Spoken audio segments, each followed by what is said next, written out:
శ్రీ సద్గురుభ్యో నమః. శ్రీ శ్రీ శ్రీ పరశురామ నరసింహదాసు గారిచే రచింపబడిన భద్రాద్రి రామశతకంలోని పద్యముల సారాంశము. శ్రీ శ్రీ శ్రీ అచలబోధ వాచస్పతి సభా సామ్రాట్ బిరుదాంకితులు శ్రీ వివేకానంద బండారు సుబ్బారాయ స్వాములచే ప్రవచనము చేయబడినది. కార్యస్థలము శ్రీ అచలానంద కపిల మహాముని ఆశ్రమము, చటాకాయలంక, మండలము కైకలూరు, కృష్ణా జిల్లా. క్యాసెట్ సేకరణ మరియు పద్యములు చదివినవారు నిష్కలానంద బండి చక్రపాణి గారు, గ్రామం రంగేపల్లి, మండలం రేగొండ, జిల్లా వరంగల్. ఆత్మ సర్వగత లక్షణము. ధరణిలో తిలలందు తైలముండిన రీతి, దారువయందున్న దహను రీతి, నాణ్యమౌధరియందు నవనీతమున్నట్లు, పుష్పమందున గంధమున్నయట్లు, రంజిల్లు పలమందు రసము గలిగిన భంగి, చేలమందున్న తినూలు భంగి, తారహారాదుల దారముండిన తీరు, ఇసుకరాళ్ళందున్న ఇనుము తీరు, నకిల జగముల సకల దేహంబులందు నిండియున్నావు ఈ రీతి నిజముగానో. రమ్య గుణధామ భద్రాద్రి రామ పరశురామ నరసింహదాస సంరక్షిత.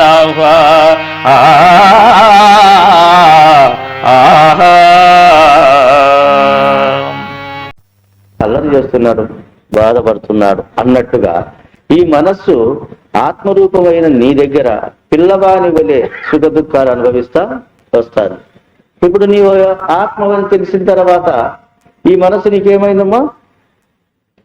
దృశ్యమైంది. అంటే నీకు కనబడతా ఉంది. మనసు బాగుండేది కనబడుతోంది, బాగలేనిది కనబడుతోంది. అప్పుడు నువ్వేమైనావు? ఆత్మవైనావు, దృక్కువైనావు. కాబట్టి మనోరూపమైనటువంటివి నీవు కాదు. అందుకు స్వామి ఈ రకంగా విచారించి చూస్తే ఏ దాని ధర్మములు దాని అన్నప్పుడు ఇక నేను నిర్మలముగా ఉండవడమే కదా నా ధర్మం అని చెప్పని నిర్వికల్ప సమాధి స్థితికి పోతాడు.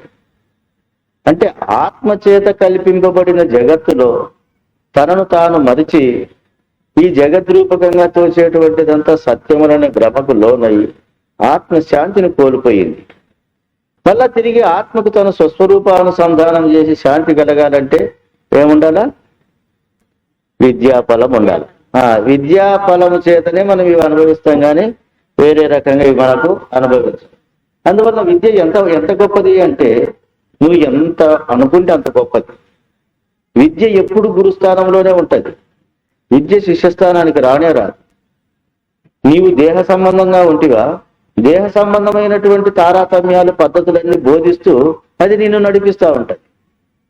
లేదు నేను జీవ సంబంధం అంటిగా జీవ సంబంధమైన మర్మధర్మాలని తెలుసుకొని ఆ రూపంలో నిన్ను నడిపిస్తుంది. లేదు నేను ఆత్మధర్మం అని చెప్పంటిగా ఆత్మధర్మానికి ఉండవలసిన బోధనలు బోధించి ఆత్మను నిజమైన స్వస్థతగా బోధిస్తాం. అంటే ఆత్మ పరిపూర్ణాన్ని దర్శించి లేదనుకున్న స్థితికి రావాలంటే ఆ బోధ నీకు సందేహరహితంగా బోధించి ఎప్పుడు పోతుంది ఈ విద్య అనేటువంటి గురువు మనల్ని వదిలిపెట్టి అంటే మనం పోయినప్పుడే పోతుంది. కానీ అది మనం ఉన్నంత వరకు ప్రతి అణువు లోపల మనల్ని నడిపిస్తానే ఉంటుంది. అందువల్ల విద్యాఫలాన్ని మనం ఎట్లా అనుభవించాలన్నప్పుడు ఎట్లా అనుభవించాలి.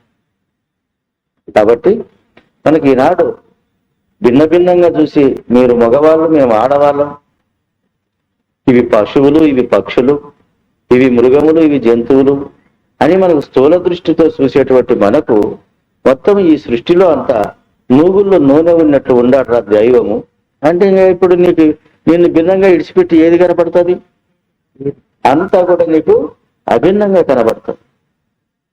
ఆయన ఎన్నలో పాలల్లో వెన్న ఉన్నట్లు ఉన్నదన్నాడు. మరి సృష్టి అంతా ఎవరి పాలు? అందరం పాలతో పుట్టినోళ్ళమే కదమ్మా, పాలతో జీవించినాం. ఆ పాలే ఈ శరీరం అంతా నిండి ఉన్నది. మరి ఆ పాలకు ఆ శక్తి ఉందా? పాలల్లో ఉండేటువంటి చైతన్యానికి ఆ శక్తి ఉందా? పాలలో ఉండే చైతన్యానికి ఆ శక్తి. సృష్టి అంతా పాలతో పుట్టినేటివి, పాలలోనే పాలవనే ఉంది. మరి ఈ సృష్టి అంతా నిండి నిబిడీకృతంగా ఉండేటువంటి దాని యందున ఆత్మ పాలల్లో వెన్నవలే ఉన్నది అన్నప్పుడు మనకు అది చక్కగా తెలియదు. అందుకు విద్యాఫలం ఏమి అంటే అవిద్యను పారదోలి ఆ విద్య అనేటువంటి వెలుగు ప్రసరిస్తే ఆ వెలుగు లోపల ఈ మనసు శాంతి అనుభవిస్తుంది. జన్మరహితం అనేటువంటిది అది చివరి మాట, అది మనకు తప్పదు. ప్రకృతి సిద్ధంగా జన్మరహితం అయ్యేదానికంటే జ్ఞాన రూపములో గురుముఖంగా ఇది ఇట్టిదని తెలుసుకొని ముందే ఉండడం మంచిది. అందుకే ఆగయార్యులు రాసినాడు, వచ్చిపోయే బాట కాదన్నా చేత చచ్చిపోతే మరణం. ఎవరి కరుణ చేత చచ్చిపోవాలా? యముని కరుణ చేత చచ్చిపోతే మళ్ళా వస్తాం, గురు కరుణ చేత చచ్చిపోతే. ఎందుకంటే యముని కరుణ చేత చచ్చేది స్థూల భాగమే, సూక్ష్మాన్ని కారణాన్ని మహాకారణాన్ని చంపే శక్తి యమునికి లేదు. ఎందుకంటే ఆయన బాధలు పెట్టి మళ్ళా పరివర్తన కోసం పంపించే శక్తి ఉంది కానీ వేరే కాదు. ఎందుకంటే రామయ్య శెట్టి అనేటువంటి వాడు ఉండేవాడు. ఆయన కొత్తగా 2-3 సంవత్సరాలకు చచ్చిపోతారనగా గురుబోధ తీసుకున్నాడు. గురుబోధ తీసుకున్నాక ఏముంది నాయన, కాలయముడు వాళ్ళ దగ్గరికి రాడు, యమదూతలు వాళ్ళ దగ్గరికి రావు, వాళ్ళకి ఒకవేళ వస్తే పుణ్యలోకాలు కాబట్టి కావాలంటే విష్ణుదూతలు శివదూతలు వచ్చి కైలాసానికో వైకుంఠానికో పిలుచుకుపోతారని ఇట్లాంటి విన్నాడు కదా. ఈయన అవసాన కాలంలో యమదూతలు వచ్చినారు. వస్తానే ఎవరయ్యా మీరని అడిగినాను. అంటే మేము యమదూతలమయ్యా ఆలోచన చేసినాడు. యమదూతలు రావద్దు, గురువు గారు కూడా యముడే, ఆయన జన్మల మరణాలు లేకుండా చేసేవాడు, అందువల్ల మీరు కొత్త యమదూతల పాత యమదూతల అని. అంటే వీళ్ళకి సందేహం వచ్చింది. వీళ్ళు 2 యముని చూసింది ఎప్పుడే కానీ 2 యముని చూడక వీళ్ళు తీసుకుపోయి విడిచిపెట్టి యముని దగ్గరికి పరిగెత్తినారు. ఏం స్వామి రామయ్య శెట్టి, మేము ప్రాణాలు పెకలించేదానికి దగ్గరికి పోయి నిలబడతానే మీరు కొత్త యముని భటులా పాత యముని భటులా అని చెప్పి అడిగినాడు. నాకు ఏమి తెలియదు కదా అది. మరి మీరేమన్నా రాజ్యాలు విభజించుకొని పెట్టుకున్నారు మా అన్న అంటే అట్లా అన్నాడు రామయ్య శెట్టి. అదేమరా నాకు తెలిసినంత వరకు ఎక్కడ 2 యముడు లేడే అని మమ్మల్ని నియమించినటువంటి వాడు బ్రహ్మదేవుడు కదా, ఏమన్నా ఆయన నా మీద కట్టెగట్టి మూటిగిన పెట్టినాడేమో అని చెప్పని వీళ్ళిద్దరు యమధర్మరాజు బ్రహ్మదేవుని దగ్గరికి పోయినాడు. బ్రహ్మదేవుడు చూసినాడు, ఆలోచన చేసినాడు. చేసి అప్ప నేనంటూ తెలిసి నేను ఇంకొక యముని కానీ ఒక లోకాన్ని కానీ చేయలేదు, మరి నేనే సర్వస్వతంత్రుని కాదు కదా, నా పైన 2 ఉన్నారు, వాళ్ళని అడుగుదాం ఏమన్నా చేసినారేమో అని వీళ్ళిద్దరు కలిసి విష్ణువు దగ్గరికి పోతారు. ఏమన్నా వీళ్ళిద్దరు ఎట్లు వచ్చినారంటారు. ఇక్కడ అక్కడ సృష్టికర్త ఇక్కడ లయకర్త వస్తే సృష్టి నిలబడిపోతా ఏమని అడిగినాడు. అడుగుతానే ఏం లేదు, రామయ్య శెట్టికి అవసాన కాలం సమీపించింది, మా భటులను పంపించింటే నువ్వు కొత్త యముని భటులువా పాత యముని భటులు అని అడిగినాడంట, నాకు తెలిసినంత లేదు కదా, కాబట్టి కొత్త యముని మీరేమన్నా తయారు చేసినారేమో, వెళ్ళిన తొందరపడితే ఏమి ఇబ్బంది వస్తుందని అడిగేకొచ్చినాము అంటే ఈయనకు అనుమానం వచ్చింది. ఇది ఎక్కడ మాట, ఎప్పుడూ వినలేదు, ఏ శాస్త్రంలో కానీ ఏ పురాణంలో కానీ ఏ యుగంలో కానీ వినలేదు ఈ మాట అని ఈయన అంతా అయ్యేది, కైలాసానికి పోదాంపా అని చెప్పని మొత్తం వీళ్ళ ముగ్గురు కలుసుకొని అడిగాను. కైలాసానికి పోయి పరమేశ్వరుని బాగా స్తోత్రం చేసి, ఏమయ్యా నువ్వు ఎప్పుడు ఎవరికి వరాలు ఇస్తావో ఏమి ఉపద్రవాలు తెచ్చిపెడతావో మాకు తెలవదు, ఇప్పుడు ఏదో యమధర్మరాజుకు డబల్ యమధర్మరాజు ఉన్నాడనే పేచి వచ్చింది, నువ్వేమన్నా ఎక్కడన్నా చేసి పెట్టావన్నా అంటే నాకు తెలిసినంత వరకు నేను చేయలేదన్నా. విష్ణువు నేను చేయలేదన్నారు, బ్రహ్మదేవుడు నేను చేయలేదన్నాడు, ఈశ్వరుడు నేను చేయలేదన్నా. ఎవరెవరే ఇంత తిక్కబట్టి తిరిగేదానికంటే వారిని అడుగుదాం పదా, రామయ్య శెట్టిని అడిగితే తేలిపోదా అని చెప్పానని అందరు కలిసి రామయ్య శెట్టి దగ్గరికి వచ్చింది.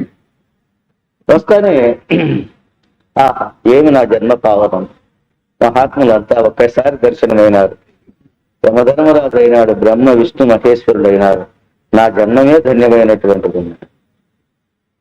ఏం రా నువ్వు కొత్త యముని దూతల పాత యముని దూతల అని అడిగితేవంట, ఎవరప్ప కొత్త యముడు అంటే, అదేం స్వామి మీకు తెలియనట్టు నన్ను అడుగుతారు, మీరే కదా ఉపదేశాలు చేసిన గ్రంథాలన్నిట్లో, పరమేశ్వరుడు పార్వతీదేవికి చెప్పిన గ్రంథంలో కూడా వీడు మృత్యుంజయుడు అవుతాడు, వానికి ఇది లేదు అని చెప్పన్నారు. వాడు గురుకరుణ చేత పరమాత్మ స్వరూపం అవుతాడు అన్నారు. నువ్వు భగవద్గీత చెప్పినప్పుడు అట్లా చెప్తివి, రామగీత చెప్పినప్పుడు అట్లా చెప్తివి. మరి అంతా మీరు చెప్పిన ధర్మాలే కదా. నేను గురువుపదేశం తీసుకుంటా, ధనవనధనాలు గురువుకు దారపోసిన. ఇంకా నాకు మృత్యువు రావడం అంటే అర్థమేమి? పాత ఏముడు నాకు రాకూడదు అన్నా. అప్పుడు వీళ్ళకు ధర్మస్మృతి కలిగింది. మరిచిపోయిన స్మృతి మళ్ళీ కలిగేటప్పుడు ఎట్లుంటుందంటే, అవురా మనం ఇంతవరకు ఏ గురుపుత్రుడు కానీ ఏ గురువు కానీ ప్రశ్నించలే, వీడు ప్రశ్నించినందుకు మనకు ఒక జిజ్ఞాస కలిగింది, నిజమే కదా అట్లా. నాయన నీకు ఎంతకాలం ఇష్టం ఉంటే అంతకాలం జీవించేటట్టు నీకు వరం ఇస్తానవరా అన్నాడు. ఇయ్యండి స్వామి, మీరు ఇస్తే నేను వద్దంటానా? ఈ శెట్టి కోవిడ్ శెట్టి కదా, లేదు నేను లాభమే ఉన్నారు దీనికి అని. తర్వాత ఏం చేసినాడు, ఇంకా నీకేమైనా వరం కావాల్సింటే కోరుకున్నాడు. స్వామి, ఈ పాంచభౌతిక దేహం ఈ ప్రపంచంలో ఎంతకాలం ఉంటుందో అంతకాలము సుఖము, సంపదలు, శాంతి అన్ని నాకు ఉండాలి. మీరు దయదలిస్తే లేని వెట్టు లేవు. ఇదిగో అంతకాలంలో మీ సొమ్ము మీకు అప్పచెప్పి ఏ భ్రాంతి లేకోకుండా పోయేటువంటి ఒక వరమే. అబ్బా, ఇది ఎవరు కోరినారు ఆయన? ఇటువంటి వరం కోరినటువంటి వాళ్ళే. తదాస్తు అన్నారు, ఇస్తామని తర్వాత ఇవ్వాలి కదా. అంటే ఎట్లా వస్తుంది అంటే, ఈ విద్యాఫలం అనేటువంటిది ఎంతటి వాడినైనా ఏ పనినైనా చేపించి తన యొక్క లక్షణాన్ని మనకు కలగజేస్తుంది. అందువల్ల గురుకరుణ చేత చచ్చిపోతే మరలా రాము అని పెద్దలు అంటున్నారంటే, ఆ గురుకరుణ ఎలా? ఆ సావు అంటే ఎట్టిది? మరి ప్రకృతి సిద్ధంగా మనకు అందరి దృష్టిలో ఇప్పుడు అందరిలాగా మనం ఉన్నప్పుడు, మరి గురువాక్యం చేత ఇది లేనిదనేటువంటి ఒక మూల రహస్యం తెలుసుకొని, మరి ఆ భావం చేత ప్రపంచం మీద ఎరుక సృష్టిచే నిర్మింపబడినటువంటి లోకం మీద తనకు సచ్చి జీవిస్తున్నాడు. భ్రాంతి సచ్చి జీవిస్తున్నాడు, లేక జీవిస్తున్నాడు. కాబట్టి ఇటువంటి వాడికి ఎందుకు వస్తాడు? ఇప్పుడే లేడు కదా, జన్మకు వచ్చేకి ఆడ మిగిలి ఉంటాడు. కాబట్టి జన్మకు రావాలంటే మిగిలి ఉండాలి కదా. ఆ రకంగా గురుకరుణ చేత చచ్చిపోతే తిరిగి రా. ఇది మనకు పూర్ణ విద్య. ఇంతవరకు కూడా ఈ బ్రహ్మ విద్య అనేటువంటి గురువు ఎప్పుడు ఎంట వస్తానే ఉంటది. గురువు అంటే ఒక ఏదో వస్తువు వచ్చేది కాదు, విద్య. ఆ విద్య నిన్ను ఎక్కడ ఎంతవరకు పోతాదంటే, లాస్ట్కు మనల్ని ముక్తులను చేసి అది మనల్ని వదిలిపెట్టి పోతాది. మరణ దేహములందు మరగి ధనంజయుండు అనగజేయు. అతిశ్వాస పుట్టించి అనగజేయ అంటే అర్థమేమి? ఈ శరీరాన్ని పగలగొడితే గానీ అది బయటికి పోదు, అన్ని ముందుగానే వెళ్ళిపోతాయి. అన్ని యొక్క వాయువులు, మనస్సు, ప్రాణము, జీవుడు మొత్తం యావత్తు చైతన్యం, గీతన్యం అన్ని వదిలిపెట్టిపోతాయి. ధనంజయ వాయువు మాత్రం పగలగొట్టి మట్టిని మట్టిలో కలిపే వరకు పో. అట్లా విద్యారూపమైన గురువు ఎప్పుడు పోతాడంటే మనవల్ని పగలగొట్టి లేకుండా చేసే వరకు కూడా పో. అందువల్ల విద్యా ఫలాన్ని మనము ఎప్పటికీ అనుభవించాలి. ఆ విద్యా ఫలాన్ని అనుభవించడానికి మనం ఇట్లా చేసుకుంటున్నాం. ఇప్పుడు ఆత్మ సర్వగతం అంటే, ఆత్మను సర్వగతముగా దర్శించే బ్రహ్మ విద్య అంటే, ఆ విద్యా ఫలమైనటువంటి సుఖం అంటే మనం ఇప్పుడు అర్థం చేసుకోగలిగాం.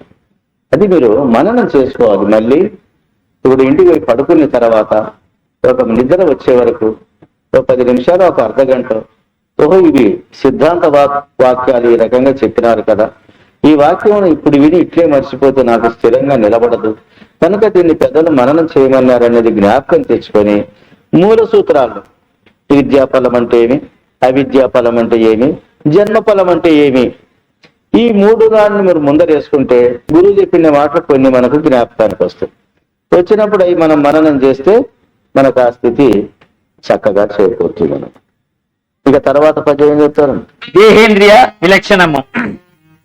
నా తల్లి నా తండ్రి నా సుతుల్ నా సతుల్ నా సుతుల్ నా పశు సంగంబు నా గృహంబు నా భూషణంబులు నా వాకనంబులు నా క్షేత్ర పాత్రముల్ నా ధనంబు నా ధాన్యమని పల్కినప్పుడు పురుషుండు తానవిగాక వేరైన విధము నా శరీరంబును నా ఇంద్రియంబులు నా జీవధర్మముల్ నా గుణంబు లనుచు బలికిన దేహేంద్రియాదులకును నీవు వేరుగా నుందువు నిక్షయముగా రమ్య గుణధామ భద్రాద్రిరామ పరశురామ నరసింహ దాస సంరక్షితాహ ఆ ఆ ఆ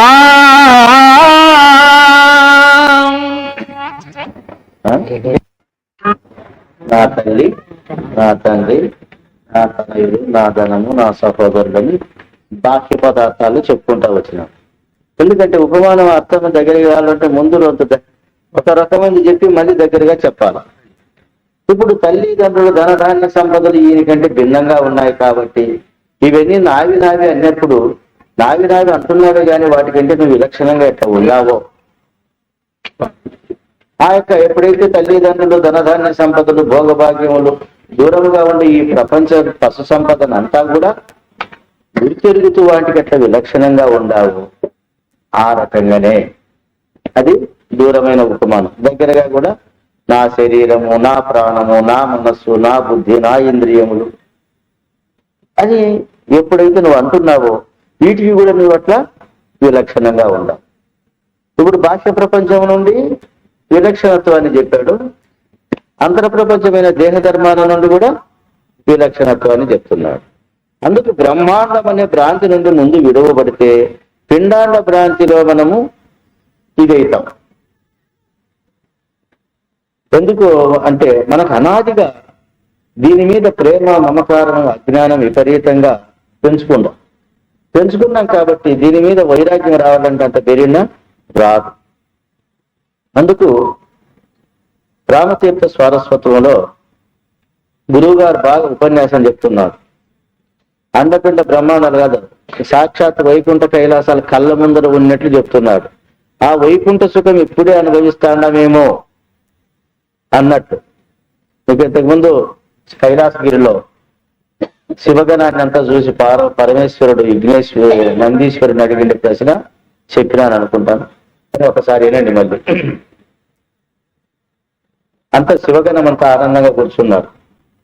శివరాత్రి టైంలో అందరూ కూడా పూర్ణ వైరాగ్యం కలిగి శర్మాంబర దారులై విభూతి రేఖలు పూసుకొని ఏ ఇచ్చ లేకోకుండా, ఇప్పుడు మనం ఇన్ని కష్టపడి సంపాదించేది ఆనందం కొరకే. ఆ ఆనందం ఏమి లేకుండా వచ్చేటప్పుడు ఎన్నింటికి బాధలు. కాబట్టి ఏం చేసిన వాళ్ళు ఏమి లేనటువంటి బ్రహ్మానందాన్ని అనుభవిస్తారు. ఆ ఆనందాన్ని అనుభవించే టైంలో ఒకసారి నందీశ్వరుని పిలిచి, నందీశ్వర, ఈ శివగణం అందరినీ చూసి నిజమైన భక్తుడు ఎవరో నువ్వు చెప్పు నాయన అంటాడు. అంటే ఈ యొక్క శివగణాన్ని అంతా ఎండికొండలో ఉండేటువంటి వాళ్ళందరినీ చూస్తే స్వామి నేను ఒక్కడనే స్వామి భక్తుని అన్నా. ఎవరు? నందీశ్వరుడు. నేను ఒక్కడనే స్వామి భక్తుడు అన్నా. అంటేనే ఈ శివభక్తులందరికీ కూడా కోపం వచ్చేసింది. ఎంత ఈశ్వరుడు ఆ నంది మీద ఎక్కి తిరిగినంత మాత్రం చేత పరమేశ్వరుని మోస్తాను కదా అని, మేమంతా భక్తులం కానట్టు నేనే భక్తులని అంటాడు. వీడికి ఎట్లా మూర్ఖత్వం వచ్చిందని చెప్పని ఒకరు గుసగుసలాడుతున్నారు. అరే నందీశ్వరుడు ఏ భావంతో అన్నాడో ఆ భావం వీళ్ళకి తెలియజేస్తే బాగుంటుందని పరమేశ్వరుడు ఉండి, అదే నందీశ్వర నేను అక్కడనే భక్తుడు అంటావే, వీళ్ళంతా ఎవరు రాదు, వీళ్ళంతా మీ స్వరూపం స్వామి, వీళ్ళంతా నాకు శివస్వరూపం. ఈ నందికొండలు, ఈ ఎండికొండలో ఉండి కైలాసగిరిలో ఉండే వాళ్ళందరూ నాకు శివస్వరూపం, కాబట్టి నేను ఒక్కడనే భక్తుని స్వామి అండి. అంటే వీళ్ళందరికీ ఎట్లా వచ్చేసింది భావము, ఓ ఈ రూపకమా, మనకు అసూయ బుద్ధితో అట్లా అర్థమైంది, మరి భక్తి రూపముడు ఇట్లా అర్థం. ఎప్పుడైతే నేను ఒక్కడనే అన్నప్పుడు ఇదంతా దైవ స్వరూపంగా చూసన్నాడు ఆ మాట అనేది అందరికి తెలియబడలేదు కదా. అది తెలియజెప్పేదానికి పరమేశ్వరుడు మళ్ళా ప్రశ్నించి అడిగించాం. ఇప్పుడు మనకి ఏమర్థమవుతుంది? భక్తి భావములో సర్వము గురుమయంగా, సర్వము శివమయంగా చూసేటువంటి వాడికి ఒక్కడే భక్తుడు, ఒక్కడే దేవుడు. రెండు భక్తులు ఉండవు, రెండు దేవుళ్ళు ఉండవు, ఉన్నదంతా అదే దైవమే అనే భావం ఎప్పుడైతే వీడికి వచ్చిందో అప్పుడు ఈ యొక్క స్వరూపాన్ని కరతలామలకంగా తెలుసుకునేటువంటిది. ఆ రకంగా ఉపమానం చెప్పినప్పుడు కైలాస పర్వతమునంతా కూడా తన కళ్ళ ముందర చూపినట్లుగా కనపడి, అట్లా గురువు గారు చెప్పే చూసి, స్వామి నాకు జ్ఞానోపదేశం చేయండి స్వామి, మీ మాటలు వింటే ఈ ప్రపంచం మీద ఈ జన్మ మీద విరక్తి కలుగుతాను ఎందుకో, కాబట్టి నాకు ఉపదేశం చేయాలన్నాడు. అంటే ఈయన అన్నాడు, నాయన అన్నిటికంటే పనికి మారిండేది, అన్నిటికంటే నీచమైన వస్తువును నాకు గురుదక్షిణగా నువ్వు తెచ్చిస్తే నీకు ఉపదేశం చేస్తానన్నా. నీచమైన వస్తువులకి ఏం కరువు వచ్చినాయి అనుకున్నాడు ఈయన దేశం మీద వాడు. సరే స్వామి రేపు సాయంత్రానికల్లా వస్తాను అన్నా. ఇంటికాటికి ఇదే ఆలోచనతో పోయినాడు. పోతానే కుక్క కనపడింది పంచన. ఏమే, నువ్వు నాకంటే నీచమైన దానివి కదా, మానవుల కంటే నీచమైన దానివి కదా, నిన్ను గురువుకు దక్షిణగా ఇచ్చేసి నేను ఉపదేశం పొందుతాను అంటాడు. ఇది ఎట్లా భావంలో అనుకుంటాడు. అంటారు అది ఏం చేసింది కుక్క సమాధానం చెప్పింది, ఏమయ్యా నువ్వు ఎప్పుడూ ఒక పిడిసి అన్నం పెడితే నేను నీ ఇంటికి కాపలా కాస్తా అన్నాను. ఒక్కోసారి నీ కోపతాపాలు ఉన్నప్పుడు నాకు అన్నం వేయకుండా కూడా కొడతావు, కొట్టినా కూడా నేను ఇంగ్లీష్ పెట్టుకోలేదు. ధర్మబద్ధంగా జీవించే నన్ను నీచమంటాడు, అధర్మంగా నడిచేవాడు నువ్వే నీచుడు అనింది. ఓ ఈ కుక్క కంటే ఇట్లయిపోయినని చెప్పి అనుకున్నా. భోజనం వడ్డించేటప్పుడు భార్యను పట్టుకొని, ఏమే నువ్వంటే నువ్వు నాకంటే తక్కువ దానివే కదా, నేను కొట్టినా తిట్టినా పడతావు, నేనేమన్నా కూడా నేను కోపం చేసుకుని నువ్వు అలాగనే ఉంటావు, కాబట్టి నిన్ను నేను నీచ పదార్థంగా భావించి నేను నా గురువు గారికి ఇచ్చేసి నేను ఉపదేశం పొందుతానంట. చూడు స్వామి, నువ్వు ఏమన్నా పడతాను కానీ ఈ మాట మాత్రం అనొద్దని. ఏమి అంటే, ధర్మేచ అర్థేచ కామేచ మోక్షేచ నాతి శిరామి నాతి చరితవ్యమని, ఇద్దరం కలిసి చరిస్తామని, కలిసి జీవిస్తామని, కలిసి ఆనందం అనుభవిస్తామని చెప్పిన ప్రమాణం చేసి నువ్వు నా తిక్క తల తిక్క చేస్తాలని చేస్తున్నావు. అయినా నేను ఓర్చుకొని ఉంటా, కాబట్టి ధర్మంగా ఉన్నాను కాబట్టి నేనే కరెక్ట్, నువ్వే నీచమని. ఏమి రాదు, నీచ వస్తువులు ఎక్కడ చూసినా సిక్కుతాయి అనుకుంటూ కానీ ఒక్కటి సిక్కెట్టేదని చెప్పి లాస్ట్కు వాడు బయటికి పోయినప్పుడు మలాన్ని అడుగుతాడు, ఏమే నువ్వు నీచమైన దానివి కదా, నిన్ను గురుదక్షిణగా ఇచ్చేస్తాను అని అంట. అది అంటది, నేను నీచమైన మూర్ఖుడా, నిన్నంతా నాకు తట్టలో పెట్టుకొని నీళ్లు తిప్పి పరమాత్మ నాకు ఈ అన్నం ఇచ్చినావని చెప్పని నన్ను భగవంతుని నాకు అట్లా చూసి భోంచేస్తుంది కదా, ఈ సవాసం చేసినందుకు కదా నాకు ఈ దుర్గతి పట్టింది, కాబట్టి నీకంటే నీచమైనది ఎవరు ఉండాలి ఈ సృష్టిలో. వీడికి భ్రాంతి దిగిపోయింది. ఇంకా నీచమైన వస్తువు నేనే, ఈ శరీరానికంటే నీచమైనది లేదని నిర్ధారణ అయింది. సరే మరుసటి రోజు గురువు గారి దగ్గరికి వెళ్ళిపోయినాడు. ఏమిరా తెచ్చినావా అన్నాడు. తెచ్చినా స్వామి అన్నాడు. ఏమన్నారు? ఇదిగో ఈ శరీరమే, ఈ జన్మమే అన్నిటికంటే నీచమైనది. ఈ శరీరాన్ని, ఈ జన్మ భ్రాంతిని నీకు దక్షిణగా ఇచ్చి నీ యొక్క ఉపదేశం దీని నేను కడపేస్తాను స్వామి అన్నాడు. అప్పుడు రామచంద్రులు వారు అంటారు, ఆయన ఈ శరీరం ఎట్టిదో తెలుసుకొని వస్తేనే నీకు బోధపడతాదని నేను చెప్పిండేది. నువ్వు ఈ శరీరం నేను గొప్పవాని, నా కులము గొప్ప, నా రూపము గొప్ప, నా యౌవనము గొప్ప, నా ధనధాన్యాలు గొప్ప అని అనుకుంటా అంటే అనుకో, నువ్వు నీచ స్థితికి దిగజారిపోతావే గాని నువ్వు ఆత్మస్థితికి రాలేవు. కాబట్టి ముందు నీకు నీ యొక్క ఆత్మస్వరూపాన్ని పొందేదానికి అడ్డముగా ఉండేటువంటి దీన్ని ముందు గుర్తించినావంటే నీవు నిజస్థితికి వస్తావనేటువంటి ఉద్దేశం చేతనేరా ఇప్పుడు నీవు బోధకరుకునివి అని చెప్పి అప్పుడు వానికి ధర్మోపదేశం చేస్తాం. అట్లా మనము బాహ్యములో ఉండేటువంటి వస్తువులన్నీ కూడా నావి అన్నప్పుడు వాటికి అట్లా వేరుగా ఉండావు. ఈ శరీరంలో కూడా నా ఇంద్రియములు, నా ప్రాణము, నా మనస్సు, నా కన్నులు, నా చెవులు, నా ముక్కులు, నా చేతులు, నా కాళ్ళు అన్నప్పుడు వాటికి విలక్షణంగా ఉండావు. కాబట్టి ఆత్మ సర్వేంద్రియ వినోద్ముక్తం, విడువబడి ఎట్ట ఉన్నది, ఈ శరీరం అనేటువంటి బంధం నుండి విడువబడి ఎట్ట ఉన్నది అనేటువంటి విషయాన్ని మనకు చూడి పెద్దలు మరి ఏమన్నా తపస్సు చేస్తాన్నామా, ఎక్కడన్నా అడవిలోకి పోయి ముక్కు మూసుకొని చెప్పటపాటు చేస్తున్నాం, ఏమి లేదు. మనం ఎప్పుడైతే మనసు ఇచ్చి మన స్వరూపాన్ని మనం దగ్గరగా అర్థం చేసుకునేదానికి ప్రయత్నం చేస్తే ఎట్లా ఉంది, అది స్వస్వరూపానుసంధానాన్ని మనకు చక్కగా ప్రబోధిస్తూ మరి ఇంద్రియాతీతమైనటువంటి లక్షణాన్ని, ఇంద్రియ విలక్షణ లక్షణాన్ని, దేహేంద్రియ విలక్షణ లక్షణాన్ని పెద్దలు ఇట్లా దగ్గరగా మనకు బాహ్యముగాను అంతరముగాను ప్రబోధించి ఆ విలక్షణత్వాన్ని మనకు కలగజేస్తారు. ఇది పద్యం ధర్మం. తర్వాత ఎరుక నిర్ణయం.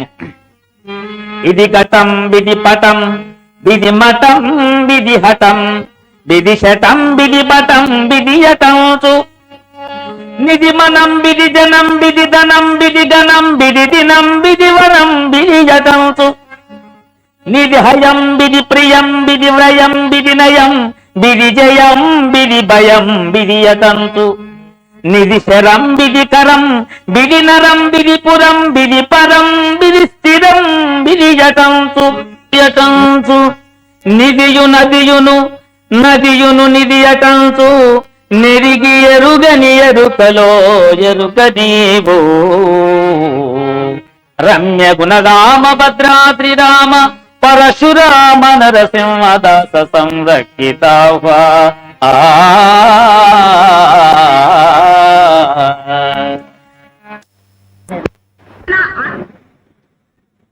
ఇది కొండ అని, ఇది ఘటం, ఇది పటం అని ఎట్లయితే ఎరుగుతా ఉండదు, ఇంకా మొత్తం ప్రపంచం ఎరికే కోశముల ఇదెరుగు, ఎరుకే భూతముల నెరుగు, నెరుగును సర్వము ఎరుకే ఎరుక నెరుంగును.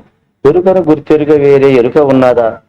ఉన్నదంటే నరకమే కాదా? నిరతము గురుసేవ పరతంత్రులగుచు కరుణకు పాత్రుల ఎరుక మారిన వారికి ఎరుక ఉన్నదా? ఉన్నదంటే నరకమే కాదా? అంటే ఇప్పుడు ఎరుక నిరూపణ ఈ పద్యంలో వస్తాది. ఏది ఎరుక అంటే, ఇట్లా నువ్వు ప్రపంచంలో ఇవన్నీ ఎట్లా చూసి తెలుసుకోగలుగుతున్నావో అట్లా ఈ శరీరముల సర్వమును కూడా నువ్వు చూసి తెలుసుకుంటున్నావు. ఎట్లా?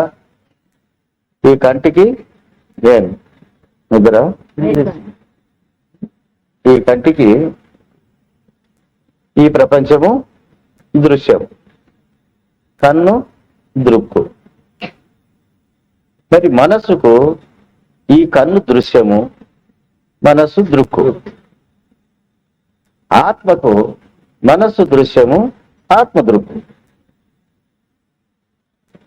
ఇవి 3 అంతస్తులు కనబడుతున్నాయి కదా. ఈ నేత్రం ఉంటే దృశ్య ప్రపంచం కనబడతాం. కనబడి ఈ ప్రపంచం అంతా నేత్రానికి దృశ్యం, ఇది తెలుసుకుంటాం. మరి ఈ నేత్రం ఎవరికి తెలియబడుతుంది? మనసుకు తెలియబడుతుంది. కాబట్టి ఇప్పుడు నేత్రములు ఎవరికి దృశ్యమైనవి? దృశ్యమైనది. మనసు ద్రష్ట అయింది. ఇప్పుడు నా మనసు బాగలేదు, నా మనసు బాగున్నదని చెప్పి నువ్వు మనసును చూసి అంటున్నావా, చూడకంటున్నావా? చూసే అంటున్నా. కాబట్టి ఇప్పుడు ఏమైంది? నీకు మనసు దృశ్యమైంది. మనసు దృశ్యమైంది, ఆత్మ దృక్కయింది. కాబట్టి అంతర్బాహ్య ప్రపంచములు అన్నిటినీ ఎరగాలంటే ఈ ఎరుక ఎరగాల్సిందే గాని ఇంకొక పదార్థము లేనే లేదు ఎరిగేది అన్నప్పుడు నీకు ఎరుక దేహ విలక్షణం, ఎరుక దేహ విలక్షణం యొక్క స్వరూపం తెలియపడినప్పుడు ఇది ఇట్లా ఎరిగేటి ఎరుకలో ఎరుక నీవు. ఇట్లా ఎరిగేటి ఎరుక ఏది? మనోరూపమైన ఎరుక. ఆ మనోరూపమైన ఎరుకను ఎరిగేటువంటి అధిష్టాన చేతనమైనటువంటి ఎరుకవు నీవు. కాబట్టి ఇప్పుడు ఎరుక ఎన్ని మనకు కనబడుతుందంటే త్రిపుటి రూపములో ద్రష్ట, దృక్కు, దృశ్యము అనేటువంటి త్రిపుటి ఇక్కడ. జ్ఞాతృ, జ్ఞానము, జ్ఞేయము అనేటువంటిది అంతర త్రిపుటి. దృక్క, దృశ్యము, ద్రష్ట అనేటువంటివి మధ్య త్రిపుటి. కర్త, కర్మ, క్రియ అనేటువంటివి బాహ్య త్రిపుటి. ఈ మూడు 9 రూపాల్లో ఇది తిరుగుతాం. కాబట్టి ఎన్ని ఎవరు తిరిగినాడు? ఎరుక. ఇవన్నిటిని ఏది ఎరిగిందో దానికి ఎరుక అని పేరు. ఇప్పుడు మీరు ఎవరు చెప్పండి?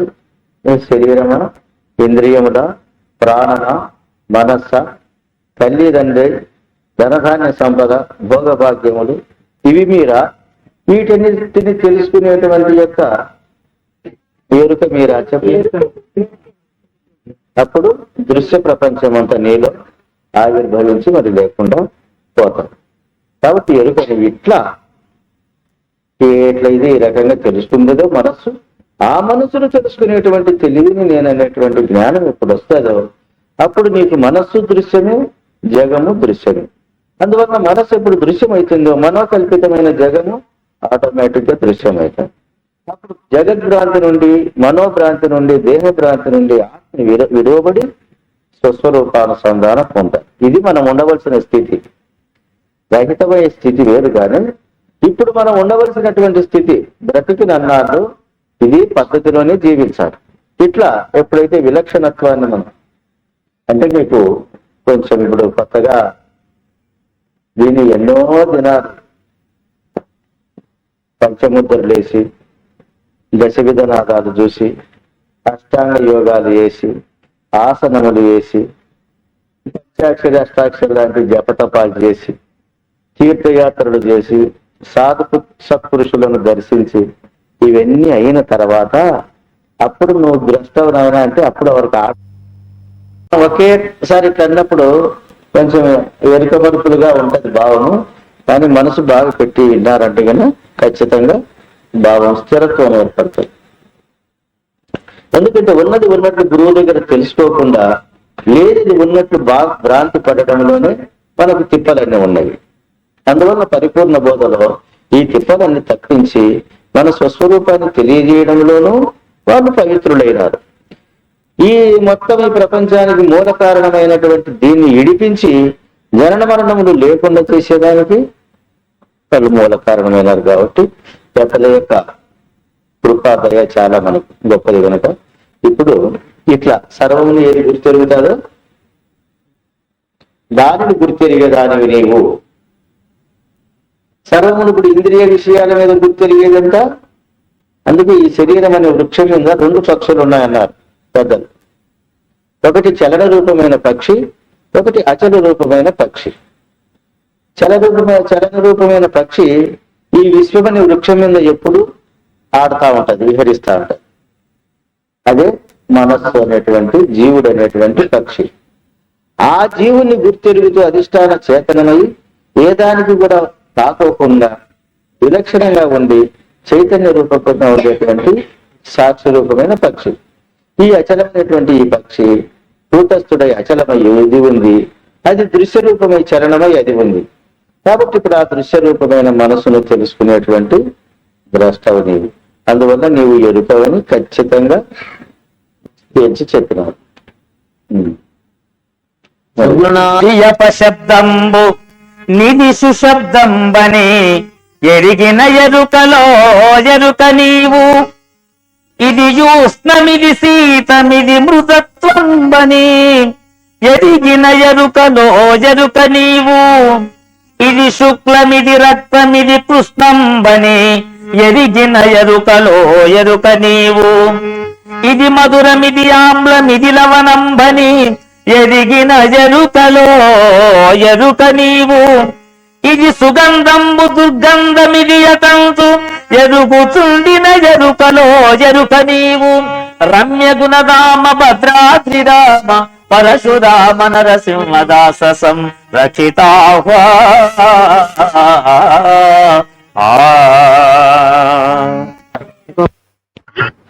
ఇప్పుడు దృశ్య ప్రపంచంలో చెప్పినాడు కదా ఎంతవరకు ఎరుగుతుందని.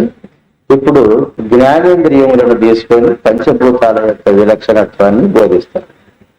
ఇది అపశబ్దం, ఇది సుశబ్దము.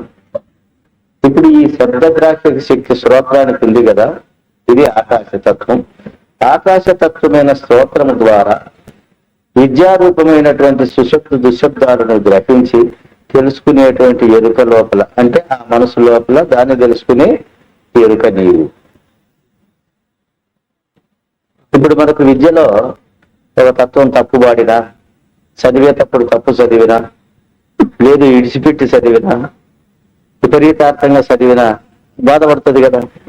అంటే శబ్ద ప్రపంచములో ఎంత నిష్ణాతంగా ఈ ఎరుక ఉండి పనిచేస్తుందో అట్లా శ్రోత్రేంద్రియములో ఉండి సుశబ్ద దుశబ్దాలు ఏదైతే మనసు అయితే తెలుసుకుంటాందో ఆ మనసు తెలుసుకునేటువంటి ఎరుక నీవు. త్వగేంద్రియములో ఉండి శీతోష్ణ స్పర్శలను ఏ యొక్క మనోరూపమైనటువంటి తెలివి తెలుసుకుంటాందో ఆ మనస్సు అనే దాన్ని తెలుసుకునేటువంటి అధిష్టాన ఎరుకవు నీవు. నేత్రేంద్రియము ద్వారా దశవిధ రూపములను చూసి ఏ మనస్సు అయితే తెలుసుకుంటాందో ఆ మనోరూపమైన ఎరుకను తెలుసుకునేటువంటి ఎరుకవు నీవు. జిహ్వేంద్రియము ద్వారా సప్తవిధ ఋషులను గ్రహించి దాని యొక్క మాధుర్య అమాధుర్యములను తెలుసుకుంటూ ఏ మనస్సు అయితే ఉందో ఆ మనస్సును తెలుసుకునేటువంటి తెలివి నీవు, ఆత్మ నీవు. కాబట్టి ఘ్రాణేంద్రియము ద్వారా దుర్వాసన సువాసనలు ఏ యొక్క మనసు తెలుసుకుంటారో ఆ మనసును తెలుసుకునేటువంటి యొక్క ఆత్మ ఎరుకవు నీవు. అంటే ఇప్పుడు పంచేంద్రియములలో ఉండే పంచేంద్రియములు ఒక తరగతి, పంచేంద్రియములలో పరిపాలించేటువంటి సమిష్టింద్రియమైన మనస్సు ఒక తరగతి. ఈ పంచేంద్రియములు సంచరించే మనస్సుకు అధిష్టాన స్థానంలో ఉండి గ్రహించేటువంటి ఆత్మ ఒక వస్తువు. కాబట్టి ఇప్పుడు ఏమైంది, సకలేంద్రియముల లోపల తెలుసుకునే మనసును కూడా తెలుసుకుంటున్నావు. కాబట్టి ఇప్పుడు సంపూర్ణ ఎరుక రూపం వచ్చింది. ఇంకా ఇది ఎరగడమే తప్ప ఇంకా వేరే పని ఉండదు దానికి. కాబట్టి ఇప్పుడు దీని ఉపమానాలతో ఈ పద్యం ఈ రాజు బోధ అర్థం కావాలంటే ఉపమానం చెప్తేనే అది అర్థమవుతుంది. కానీ ఉపమానం లేకపోతే ఆత్మ అంతటా ఉన్నదంటే ఎట్లుండదు స్వామి అంట. అంటే దానికి ఒక ఉపమానం అనగానే ఎట్లా ఉంటది, నువ్వుల్లో నూనె ఉన్నట్టుంది తప్ప పుష్పంలో తావి ఉన్నట్టు ఉన్నది, మరి ఈశ్వరాల్లో ఎందు ఇనుము ఉన్నట్టు ఉన్నది, దారహారాలలో దారం ఉన్నట్లు ఉన్నది. ఇవన్నీ మనకు ఉపమానాలు చెప్పినప్పుడు, ఎందుకంటే అందరూ ఆత్మ గురించి ప్రయత్నం చేసేవాళ్ళు ఈ సృష్టిలో అందరూ ఉన్నారు. ఆత్మ సర్వగతముగా ఉన్నదనే లెవెల్కి ఎదిగే వాళ్ళు చాలా తక్కువ ఉండాలి. ఆత్మ వైకుంఠములోనో పరలోకములోనో స్వర్గలోకములోనో కైలాసములోనూ ఎక్కడో ఉన్నాడనే వాళ్ళు ఎక్కువ ఉండాలి. పరమాత్మ ఎక్కడ ఉన్నాడంటే ఇట్లా లోకాలు చెప్పేవారు. కానీ ఆత్మ సర్వగతముగా ఉండాలనేటువంటి వారు కేవలం అంతర్దృష్టి కలిగినటువంటి వారు మాత్రమే చెప్పగలరు, మిగతా వాళ్ళది చెప్పలేకపోతున్నారు. అందుకే పరమాత్మ ఎక్కడ ఉన్నాడు, ఏమి చేస్తున్నాడు, ఎక్కడ చూస్తూ ఉన్నాడు అని చెప్పి ప్రశ్న చేసిన. ఇది జ్ఞానుడు చేసుకునేటువంటి ప్రశ్న. పరమాత్మ ఉన్నాడు, ఎక్కడ ఉన్నాడు అని రాజుగారు పండితులను ప్రశ్న వేసినారు. ఈ పండితులు ఏమిటి అంటే సహజంగా పుస్తకాలు చదవడం, పుస్తకాల్లో ఏ పదాలు వచ్చినాయో అవి చెప్పుకోవడం, దాంతోనే వాళ్ళ పాండిత్యంతో పొట్ట గడుపుకోవడం సరిపోతుంది. కానీ వీళ్ళు ఏమి ఆ వస్తువును అన్వేషించి అది ఎక్కడ ఉన్నదో కనిపెట్టి చూసి తృప్తి పడినట్లు ఆ జ్ఞానం పండితులకు ఉండదు కదా. పండిత జ్ఞానం ఎట్లుంటుందంటే కేవలం గ్రంథాలు చూసుకుంటారు, దాన్ని ఈ విపరీతార్థాలు కానీ లేకపోతే అన్వయార్థాల చేతను వ్యతిరేక అర్థాల చేతను చెప్పుకుంటా ఉంటారు. అట్లాంటప్పుడు ఈ రాజుగారు ఈ పండితుని మాట అడుగుతానే ఎక్కడ ఉండదని చెప్తాడు. అందుకు ఎక్కడ ఉన్నాడు, ఎక్కడ చూస్తా ఉన్నాడు, ఆ తర్వాత ఏం చేస్తా ఉన్నాడు, ఇది ఆయన ప్రశ్న. పండితులందరికీ తికమక పట్టింది. మరి శాస్త్రములలో అయితే అంతటా ఉన్నాడు, ఇందుగలడు అందు లేడని సందేహము వలదు, చక్రి సర్వోపగతుండు, ఎందెందు గతకు చూచిన అందందే కలడు. ఆయన అంతటా ఉన్నాడని ఆయన చూడలే, పద్యం నేర్చుకొని చెప్పినాడు. ఈయనకు పద్యం వినగానే అంతటా దేవుడు ఉన్నట్టుగా ఎట్లా కనబడుతుంది? అది అనుభవానికి రావాలంటే కష్టం కదా. వారు చెప్పారు, నేను ఎక్కడ సందేహమే వద్దు, ఎక్కడ చూసినా ఉన్నాడు. మరి అట్లా పోతే నాకు చూపివయ్యా అంటే ఏమవుతాడు? ఈయన ఉన్నాడని చెప్పగలడు కానీ వీడు చూసింటే కదా చూపించేది. అందువల్ల బంధము కానీ మోక్షము కానీ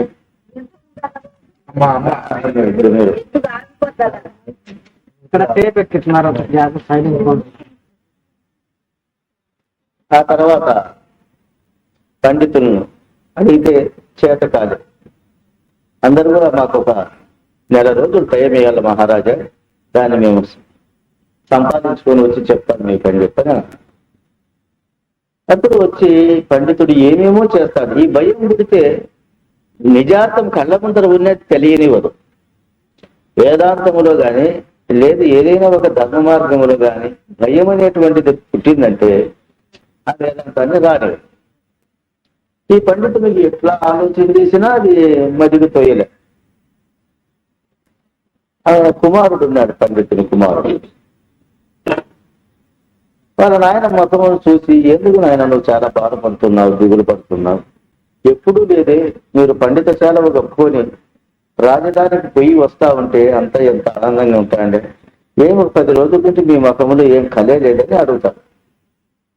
అడిగితే నాయన నీకు చెప్పదు, ఎవరికి చెప్పుదురా, నాకు ఇట్లా గండం వచ్చి పడింది, రాజుగారు 4 రోజుల లోపల నాకు మీరు చెప్పకపోతే మీకు శిక్ష విధిస్తానన్నాడు.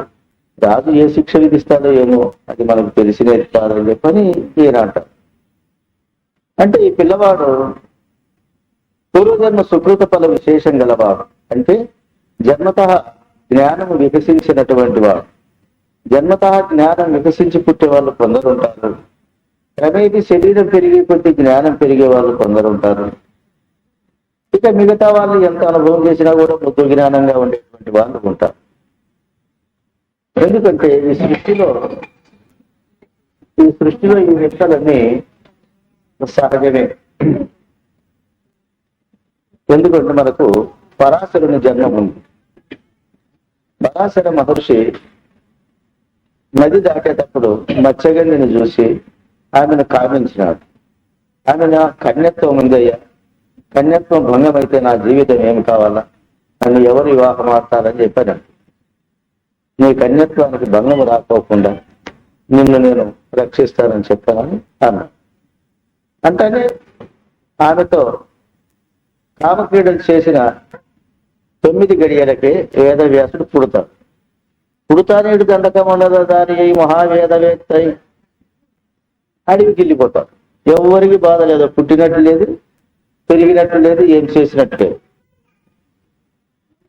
అంటే సృష్టిలో ఇది దుర్లభము అని చెప్పేది లేదు, ఏదైనా కూడా జరగవచ్చు, జరగకూడదు అనేటువంటిది ఏమి లేదు. అట్లా పుట్టుకతోనే విజ్ఞానం వికసించినటువంటి తత్వం కలిగిన వాడు ఈ పండితుని కుమారుడు.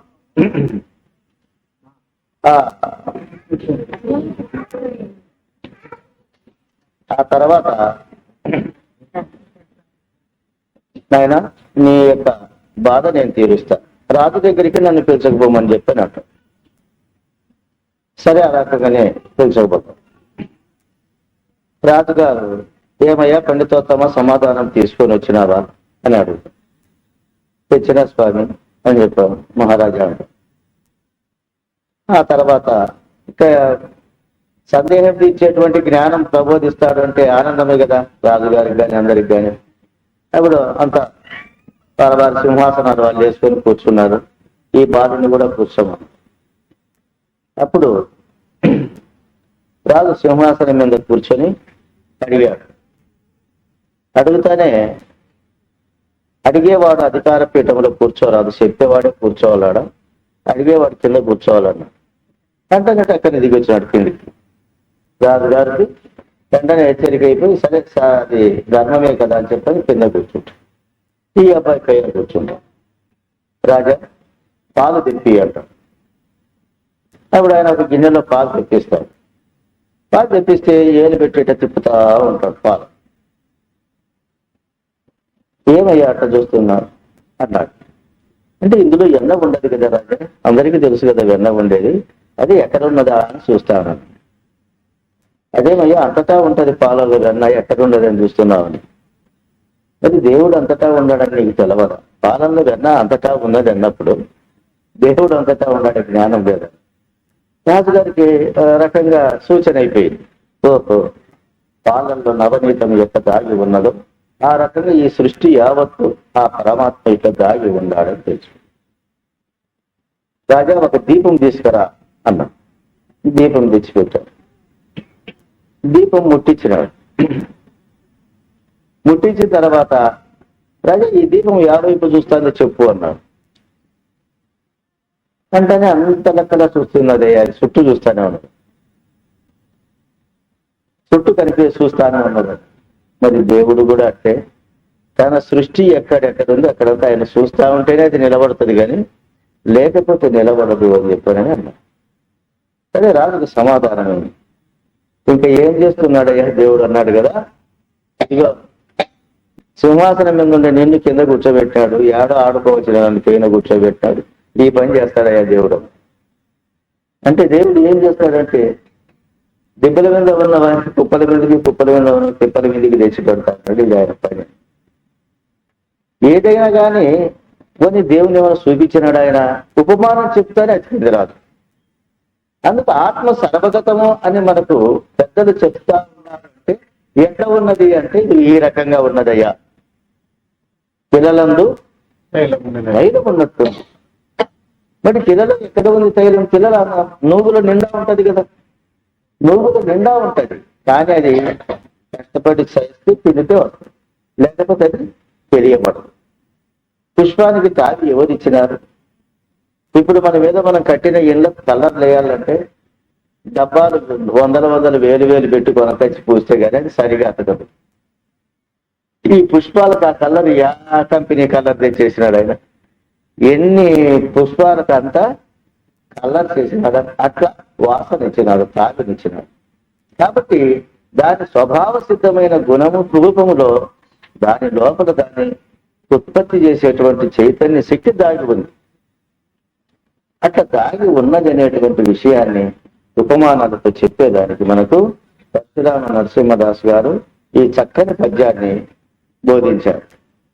ఈ పద్యాన్ని మనం అట్లా చదివిలో వదిలిపెట్టుకోకుండా మనం మననం చేస్తే, ఓహో ఆత్మ ఇట్లా సర్వగతముగా ఉన్నది, ఆత్మ లేని చోటంటూ ప్రపంచంలో ఏది లేదు. మరి సృష్టి యావత్తు పంచభూతాల చేత నిర్మించబడినటువంటి ఈ పిండ బ్రహ్మాండ ఆకారంగా కనబడే ఈ 14 గుణాలతో ఉండేటువంటి ఈ సృష్టి అంతా తనదే కాబట్టి తనలో తాను ఓతప్రోతముగా ఉండాలి, లేకపోతే ఎలా నడుస్తుంది? ఓతప్రోతముగా అంటే ఇప్పుడు మనకు గుడ్డయందు నూలు ఉంది, ఇట్లా నిలువు పోగు చూసినా అదే ఉంటది, ఇట్లా అడ్డం పోగు చూసినా అదే ఉంటది. ఈ నిలువు పేక రెండు తానే ఈ పటం ఎట్లా అయిందో ఆ రకంగా ఈ ఉపమానం తగి ఉన్నది అన్నారు దీక్షితుల వారు. మిగతా ఉపమానాల కంటే ఈ ఉపమానము పూర్ణనాభి ఉపమానము తగి ఉన్నదన్నారు. విను ఊర్ణనాభిత పుట్టిన మీదట సృజన చేయు దినము హరించు ఘనమగు పటశతకోటను తన లోపలి దారమునను తానట్లే చేరు. అట్లనే ఎరుక తాబుట్టి కనను పనిభూని బ్రహ్మాండ భాండానంతములను క్షణము లోపల నుంచి కనరాక వేవేగ తానట్టి చెనును అట్లనే ఎరుక తాబుట్టి కనును. అంటే ఈ ఉపమానము పరమాత్మ సృష్టి చేసేదానికి, ఆ సృష్టి అంతా తాను ఓతప్రోతముగా నిండి ఉండేదానికి సరిపోతుంది. అందుకు మనకు ఇన్ని రకాలుగా చెప్పినాం. గదియందు నవనీతం ఉన్నట్టు వెన్నదొంగ అంటాం కదా. వెన్నదొంగ అంటే ఏమర్థమవుతుంది మనకి? కృష్ణ పరమాత్మగా అర్థమైంది. కానీ ఆ పదములో వెన్న దొంగ, వెన్నే దొంగది, అది ఎవరికి కనపడదు. అందరి పాల నిండా ఉంటది, అంతటా ఉంటది, కానీ దొంగ కనపడదు ఎవరికి. దొంగ ఎట్లా కనపడదు, వెన్న దొంగ అంటే పాలల్లో అంతటా ఉంటది, కానీ కనపడే గుణము దానికి ఉంది. మనకు కృష్ణ పరమాత్మ దొంగతనం చేసిన వెన్నని చెప్పినారు. కాబట్టి ఈ వెన్న దొంగ అనేటువంటి విషయంలో ఎట్లయితే దాని అంతర్గతంగా తాగి ఉన్నదో, మరి ఈనాడు అస్త్రశస్త్రాలు ఇటువంటి సామగ్రి అయినటువంటిది ఇదంతా ఇసుక రాళ్లలో దాగి ఉన్నింది కదా. ఇనుమంతా ఈ శస్త్రాధికములు, మరి ఈనాడు మనం ఎన్ని రకాల ఇనుముతో చేయని పనులు అంటూ లేవు. పొద్దు రైళ్లు నడచాలన్నా, విమానాలు నడచాలన్నా, బస్సులు నడచాలన్నా అంతా ఇనుమే దాంట్లో. మరి ఇది ఎక్కడ ఉన్నది? ఇనుమా కట్టేమన్నా పుడుతుందా అంటే అది రాళ్ళలో దాగి ఉంది. దాన్ని తీసినప్పుడు ఇది ఇనుముగా తయారవుతాం.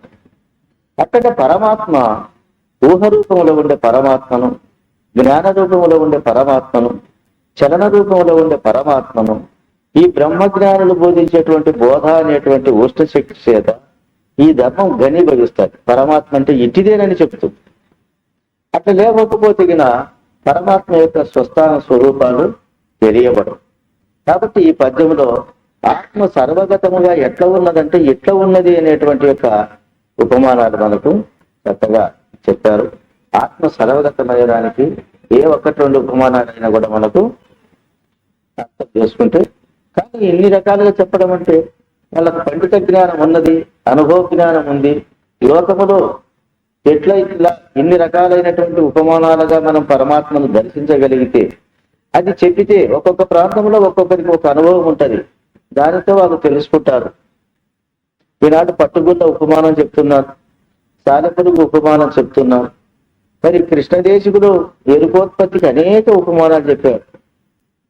తొలుకారు మెరుపు కైవడి పొలుపుగా నీళ్లందు దోచు బుగ్గల రీతి అలా సూర్యకిరణమందున గల నీళ్లం బలిన ఎరుక కనిపించునయ్య అంతలో ఎచట కనిపించను.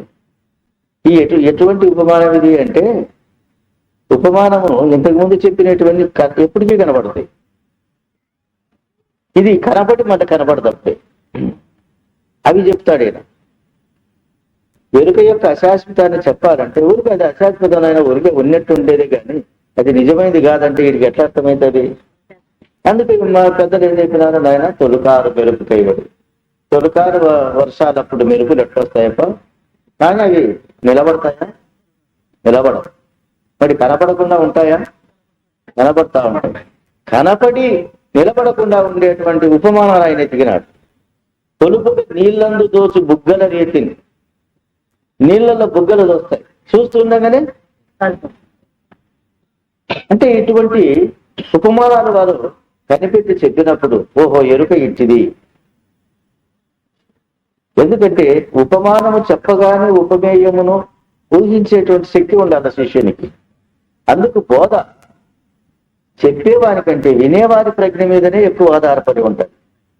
అందుకు శ్రోత చాలా జాగ్రత్తగా ఉండాలి. ఎందుకు ఈ చెప్పేవాని ప్రయోజనం ఏమి? వినేవాడు తృప్తి పడడమే కదా. వినేవానికి తృప్తి పడకపోతే చెప్పేవాడు చెప్పి ప్రయోజనం ఏమి? కాబట్టి ఇద్దరి ప్రయోజనం సార్థకం కావాలంటే వినేవాడే మంచివాడుగా ఉండాలి.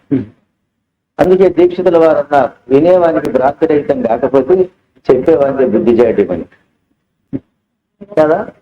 వినేవానికి ఆ మాటల్లో ఉండేటువంటి అర్థం తెలియకపోతే చెప్పేవానికి బుద్ధి చేయటం. చెప్పాలని పిచ్చి ఇక గట్టిగా పట్టుకొని చెప్తున్నాడే కానీ వాళ్ళకు పట్టిందా లేదనేటువంటి పద్ధతి తెలియదు. కాబట్టి ఆత్మ సర్వగతం అంటే ఇప్పుడు అర్థమైందేమో.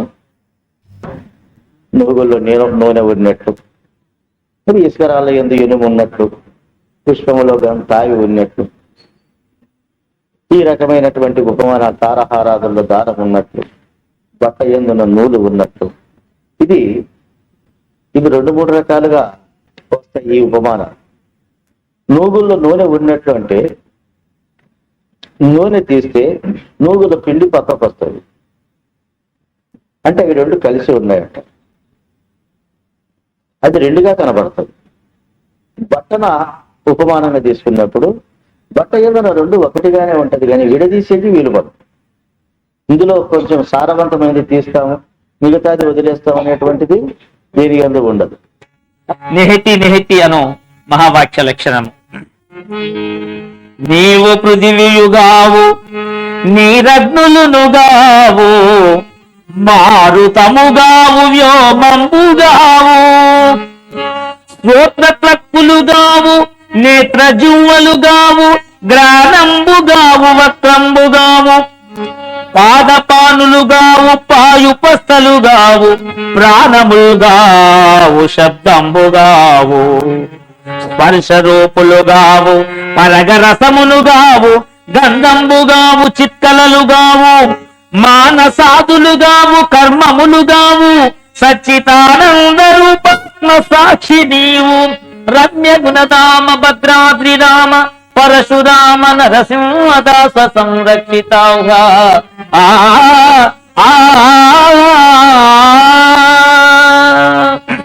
ఆత్మ అంతర్గతముగా చైతన్యముగాను ఉన్నాడు, దృశ్యము కూడా తానయ్యే ఉన్నాడు. కానీ వేదాంతం పుణ్యతీతి మహావాక్యాల చేతనే ఆత్మను చెప్పాలి. ఆత్మ వస్తువు ఈ వస్తువుని తేలాలి కదా. మీకు సీతారామాంజనేయంలో ఒక మాట రాముడు చెప్తాడు, అయ్యా నేతి నేతి మహావాక్యముల చేత నీ స్వరూపమును ఎట్లా తెలుసుకోవాలి అన్నప్పుడు కన్ను చూపిస్తే ఇది నీవా అంటే కాదు, ఇది నా కన్ను అంటాం. చెవులు చూపించినప్పుడు ఇది చెవులు నీవా అంటే కాదు, అవి నా చెవులు అంటాం. చేతులు చూపించినప్పుడు ఇవి నీవా అంటే కాదు కాదు, నేను చేతులు కాదు, ఆ చేతులు నావి. కాళ్ళు చూపించినప్పుడు కాళ్ళు నువ్వు అంటే కాదు కాదు, నేను కాళ్ళు నావి అంటాడు. అంటే ఇట్లా నావి అనే చోట భిన్నత్వం ఉంది, నేను అనే చోట ఏకత్వం ఉంది. కానీ నేను తీయాలంటే ఈ అన్నిటి లోపల ఇవన్నీ చెప్పుకుంటా వచ్చి తీసేదానికి ఒక ఉపమానం చెప్తాడు. నేను అరణ్యవాసం చేసే కాలంలో ఋషుల చేత మేము సంభాషించడానికి ఆ అడవిలో ఉండేటువంటి మునులు ఋషులు అంతా కూర్చున్నప్పుడు ఈ మునిపత్నులు అంతా కలిసి దూరం నుండి మగవాళ్ళని చూసేవాళ్ళే కానీ ఎవరు దగ్గర నుండి చూసేవాళ్ళు కాదు. అప్పుడు మునివేషధారి అయినటువంటి రాముడు ఈ మునుల్లో కూర్చున్నప్పుడు ఈ సీతాదేవిని పట్టుకుని ఈ మునిపత్నులు అందరూ కూడా ఏమ్మా ఆయన నీ భర్త రాముడు అని అంట తల వస్తుంది, కాదు కాదు అని చెప్తా వస్తుంది. అందరినీ చూపిస్తా వస్తారు, వాళ్ళకి తెలియదు కాబట్టి. మొత్తం అక్కడ ఉండేటువంటి మునులందరినీ చూపించిన తర్వాత కాదు కాదు కాదంటా వచ్చినటువంటి సీతమ్మ రాముడిని ఎప్పుడు చూపిస్తాను అప్పుడు మౌనం వహించింది. అంటే వీళ్ళు అర్థం చేసుకుంటారు, ఓహో ఈయనే రామచంద్రుడు సీతమ్మ గారి భర్త. ఇట్లా నేతి నేతి ఇది మహావాక్యముల చేత ఇది నేను కాదు ఇది నేను కాదని ఎప్పుడైతే తీసుకా వస్తామో అప్పుడు నీవైన పదార్థం బయటకు వస్తుంది. ఇట్లా చేసిన తర్వాత మరి నీవైనటువంటి ఆత్మస్వరూపానికి ఈ జగత్తునంతా సమకూర్చి పెట్టిన వాడు ఎవడు? వేరే వాళ్ళు ఎవరైనా తెచ్చి పెట్టినారా అన్నప్పుడు మళ్ళా ఎప్పుడు పరమాత్మ ఎక్కడ ఉన్నది ఏ స్వరూపమై ఉన్నది అని అన్నప్పుడు వెనుక నీనా పని తీరు మన ఇద్దరికి ఇక విచారించేది ఎందుకు అంటే ఒక పరమ ప్రయోజనాన్ని ఆశించి మనం విచారణ పెట్టుకున్నాం. ఈ జనన మరణములైన బంధము నుండి విలువబడాల స్వామి అంటే దానికి విచారణ ఎట్లా చేయాలి? మాటి మాటికి ఎంత విడదీసినా కూడా మరీ బంధంలో పోయి తగులుకునేటువంటి ఈ మనస్సును తిరిగి బంధం అంటే నాకు ఇష్టం లేనే పద్ధతికి ఇష్టం లేదనేటువంటి పద్ధతికి దాన్ని తీసుకొని రావాలన్నప్పుడు ఎంత విచారణ ఉండాలా? పదే పదే విచారణ చేయాలి. శనై శనై రూపరమే మెల్లె మెల్లెగా దాన్ని విచారణ చేస్తాము. అప్పుడు ఒకటి జన్మఫలం ఒకటి. ఈ జన్మఫలాన్ని మనం బాగా ఆలోచించి చూస్తే మానవ జన్మకు నిజమైనటువంటి మోక్ష సామ్రాజ్య సుఖాన్ని అనుభవించేది దేనికి కేటాయించినారు. అందుకు రాజు కావాలన్నా, మంత్రి కావాలన్నా, దేవుడు కావాలన్నా, భక్తుడు కావాలన్నా, మూర్ఖుడు కావాలన్నా, జ్ఞాని కావాలన్నా, మహాత్ములు కావాలన్నా, పరమభక్తులు కావాలన్నా మానవోపాధే మనకు ఆధారం. ఇంకా ఏ ఉపాధి కూడా ఏమి కాదు, ఎట్ట పుడతాయి ఎట్ట చచ్చిపోతాయి, దాంట్కి అసలు ఒక పాత్రే లేదు. మరి ఈనాడు రాజులై చక్రవర్తులై ఏల్తాండేది మానవోపాధి. మహాత్ములై పరిపూర్ణమైనటువంటి ఆనందం పొంది లోకానికి మళ్ళా అటువంటి ఆనందాన్ని ఇందుకు ఎట్లంటే కృష్ణ ప్రభు ఎరుకను కల లోపల నేను అరుదించితి మీరే అట్లా అరుదించితిరి. ఈ ఎరుక జన నేను మీరలు ఎరుకతో జనువార మనసు ఎరిగేటి కొరకు గ్రంథము చేస్తే. మరి ఈ మాట ఎవరైనా చెప్తారా? ఎంత పండిత సభకు ఉండాలి. ఎరుకతో విశ్వం వచ్చిందయ్యా, ఎరుకతో పోతాది. ఆ ఎరుకతో పోయేటువంటి విశ్వము ఎటువంటిదో దాన్ని మీకు తెలియజేసేదానికి, ఆ ఎరుక పోయే విధానం చెప్పేదానికి నేను గ్రంథం చేసినానంట. ఎంత ప్రయోజనం ఆశించినాడు ఆయన, ఎంత పరమ ప్రయోజనం ఆశించినాడు. తోచిన భ్రాంతి సత్యమని భ్రమించి నానారకాలు తిప్పబడేటువంటి ఈ లోకానికి ఆ తిప్పలన్నీ తప్పించి శాంతిని కరతలామలకంగా కళ్ళ ముందర చూపించేటువంటి పద్ధతిని మన పెద్దలు దాన్ని ఆశించి చేసినారంటే ప్రయోజనం ఎంత గొప్పదో మనం అర్థం చేసుకోవాలి. బాగా ఆకలైనప్పుడు ప్రేమగా అంత అన్నం పెడితే ఎంత తృప్తి పడతాం, ఎంత ఆనందం అవుతుంది. మరి జన్మ బాధ చేత బాధపడేటువంటి వాళ్లకు ఒక పరిష్కార మార్గాన్ని కనిపెట్టి చెప్పినారంటే అంత పరమ ప్రయోజనం దాంట్లో మనకు ఉన్నది. అందువల్ల జన్మఫలం అంటే ఏమో ఈనాడు దేవతలు అవుతున్నారు, స్త్రీలను శక్తులుగా ఆరాధించే పరిస్థితికి తెచ్చుకుంటాం. మరి పురుష దేవతలు సర్వకాల సర్వావస్థల్లో కాపాడుతున్నట్టుంది. ఖగోళ భూగోళాన్ని, భూమండలాన్ని, భూగర్భాన్ని, అంతరిక్షాన్ని మొత్తం అంతా కూడా వీడు అర్థం చేసుకోగలుగుతున్నాం. ఎవరు ఆ దేవుడు, ఎట్లా కాపాడుతున్నాడు అనేటువంటి జ్ఞానం సంపాదించుకుంటాను. మరి మానవోపాధి యొక్క మానవ జన్మం అంటే ఎంత గొప్పదో, ఎంత ఫలితమో దానికి మనకు పెద్దలు చెప్తారు. అందుకు జన్మఫలాన్ని ముందు దృష్టిలో పెట్టుకోవాలి. ప్రొద్దున లేస్తానే నేను మానవుణ్ణి, నా కర్తవ్యం ఏమి, ఈ కర్తవ్యం నుండి నేను విమూఢిని కాకూడదు, ఈ కర్తవ్యమును నేను చెయ్యాలనేటువంటి జ్ఞాపకం తెచ్చుకోవాలి. అట్లా జ్ఞాపకం తెచ్చుకుంటే జన్మఫలం నీకు ఎప్పుడు కూడా సమీపంలోని ఆనందాన్ని ఇస్తా ఉంటాం. ఇక అవిద్యా ఫలం. అవిద్య అంటే అజ్ఞాన ఫలం. అజ్ఞానానికి ఫలం ఏమమ్మా? అందరికీ తెలుసు కదా.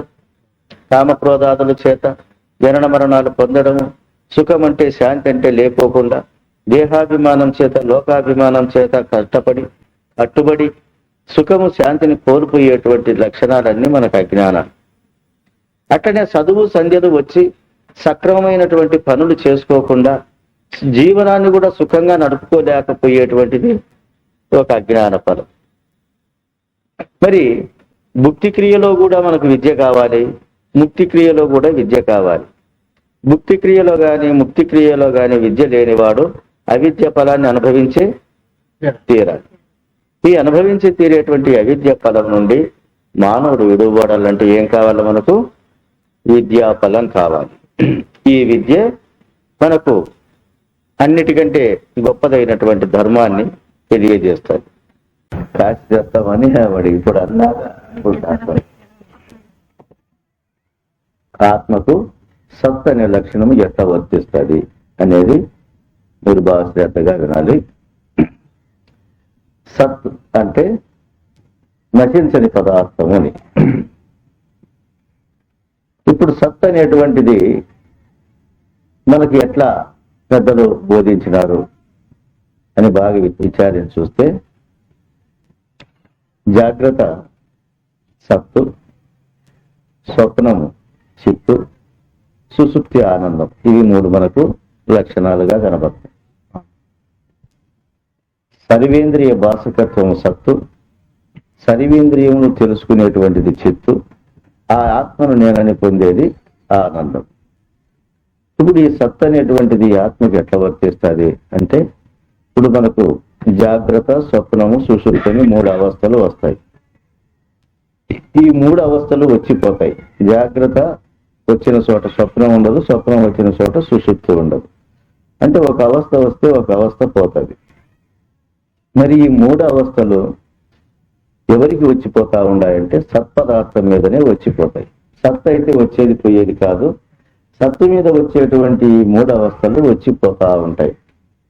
కాబట్టి నువ్వు సత్స్వరూపునివన్నీ ఎందుకు పెద్దలు మనకు బోధించినారంటే, అవస్థ వచ్చినప్పుడల్లా నీ స్వరూపాన్ని మర్చిపోయి ఆ అవస్థే నేనని, ఆ అవస్థలో వచ్చే సుఖ దుఃఖాలని నన్నే బాధ పెడుతున్నాయని నీవు అజ్ఞాన దృష్టితో వచ్చిపోయేదాంటిని ఆరాధిస్తున్నావు. అట్లా వచ్చిపోయేటువంటి రూపాలే నువ్వైతే, దుఃఖం వచ్చిపోయినప్పుడు నువ్వు కూడా పోవాలి కదా. అట్లా నువ్వు పోకోకుండా ఉండావంటే నువ్వు సత్పదార్థంగా ఉండావు, వచ్చిపోయేటువంటి సుఖ దుఃఖాలు అసత్పదార్థంగా ఉండాయని విజ్ఞాన దృష్టి నీకు ఉంటే నీకు ఈ బాధ ఉండదు అనేటువంటి విషయం మీద సత్ అనేటువంటి పదానికి జాగ్రత్త, స్వప్నము, సుషుప్తి వచ్చిపోయేటువంటి దాన్ని సత్ అంటారు. ఏ దాని మీద వస్తాయి? ఈ మూడు జాగ్రత్త, స్వప్న, సుషుప్తులు అనేటువంటి అసత్పదార్థాలు ఆత్మ సత్పదార్థం మీదనే వస్తాయి. అంటే ఇది స్థూల సూక్ష్మ కారణములు మూడు అసత్పదార్థాలు, స్థూల సూక్ష్మ కారణములు మూడు ఏ దాని మీద విహరిస్తాయో ఆ ఆధార వస్తువు సత్పదార్థం. ఈ సత్పదార్థం ఎట్లా ఉంటుందని సంరక్షణానికి బాగా విచారించి చూస్తే మీరు బాగా శ్రద్ధగా ఆలోచించేయండి. ఈ మాటలు ఈ పొద్దు కొత్తగా ఉన్నా రేపు మీకు రాబోయే కాలంలో ఇవి అనుభవానికి వస్తాయి. అర్థం కానప్పుడు దీన్ని అర్థం చేసుకునే ప్రయత్నం చేయాలి. ఇప్పుడు ఈ సత్లక్షణాన్ని పెద్దలు చాలా గొప్పగా వర్ణించినారు. అసత్పదార్థాలన్నీ ఎట్టెట్లు తీసేస్తా వస్తారు. ఇప్పుడు సంకల్ప రూపం చూడమ్మా. సంకల్పం ఎంతసేపు ఉంటుంది? మనకి 3 సెకండ్లు ఉంటుంది. 4 సెకండ్లకు మించి సంకల్పం నిలిచేకి వీలు లేదు. ప్రతి సంకల్పము 3 సెకండ్లకు ఒకసారి మారుతుంది. అంటే మన జీవితంలో సంకల్పం అనేటువంటిది అతి చిన్న, అతి అల్ప ఆయుస్సు. దానికంటే చిన్న ఆయుస్సు ఏ దానికి లేదు. సంకల్పము చాలా చిన్న ఆయుస్సు అటువంటి. తర్వాత ఈ సంకల్పము కంటే ఈ సంకల్పమున కంటే గుణము కొంత పెద్ద ఆయుస్సు. గుణం వస్తే రజోగుణము కానీ తమో గుణము కానీ అరగంట పావుగంట ఉంటుంది. ఆ తర్వాత అది పోతుంది. అదేముంటుంది అనుకోకండి. కోపం వస్తే దానికి ఎంతసేపు ఉంటుంది, కొంచెంసేపు గడిబిడి చేస్తుంది, మళ్ళీ పోతుంది. పోయినాక మళ్ళీ ఇదే బాధపడతా కూర్చుంటుంది. అట్లా సంతోషం వస్తుంది, కొంచెం పక్క నగిస్తుంది కడుపు తక్క, మళ్ళీ ఎతికితే కూడా చిక్కదు. అంటే సంకల్పము కంటే గుణములకు ఒక ఆయుష్ ఎక్కువ. ఈ గుణముల కంటే అవస్థకు ఎక్కువ ఆయుష్. ఇప్పుడు జాగ్రత్త వస్తుంది అనుకోండి, మనకు దాదాపు 14 గంటలు 15 గంటల టైం 15 గంటల టైం ఉంటుంది ఈ అవస్థ. అంటే ఈ అవస్థ ఈ సంకల్పాల కంటే ఈ గుణాల కంటే పెద్దది. ఈ అవస్థ 3 పద్ధతులుగా ఉంది, స్వప్నము గాను, సుషుప్తి గాను, జాగ్రత్త గాను. ఈ 3 అవస్థలు జీవితంలో చాలా చిన్నవి, అంటే రోజుకు 3 సార్లు వచ్చిపోతాయి. జీవితం 100 ఏళ్ళు ఉంటుంది. ఈ దృష్టిలో చూసుకొని పంచకోశాలతో కూడి 3 అవస్థలతో ఉండి 3 గుణముల చేత సంకల్ప వికల్ప జగత్తును అనుభవించేది మొత్తం అసత్పదార్థము. ఎవరి యందున? ఆత్మస్వరూపమైన నీ యందున ఇవన్నీ బాగా వచ్చిపోతా ఉంటాయి. నువ్వు ఎప్పుడు కూడా వీటిను తెలుసుకుంటా ఉంటావు అనే పద్ధతి తెలుసు. ఇక్కడే పిండాండములో పంచకోశ సంబంధమైనటువంటి ఈ శరీరము 3 అవస్థల రూపంలో ఎంత అసత్పదార్థము, బ్రహ్మాండములో కూడా అసత్పదార్థాలను తీసేసి సత్పదార్థాన్ని నిరూపించినాడు. బ్రహ్మాండములో మనకు రెప్పపాటు ఒక కాలం, కాలాన్ని కొలవాలంటే అట్ట రెప్ప మూసే లోపల అదొక సెకండ్. ఈ రెప్పపాటుతో కాలాన్ని కొలుస్తా వస్తే మనకు నిమిషములు గంటలు అవుతాయి కదా.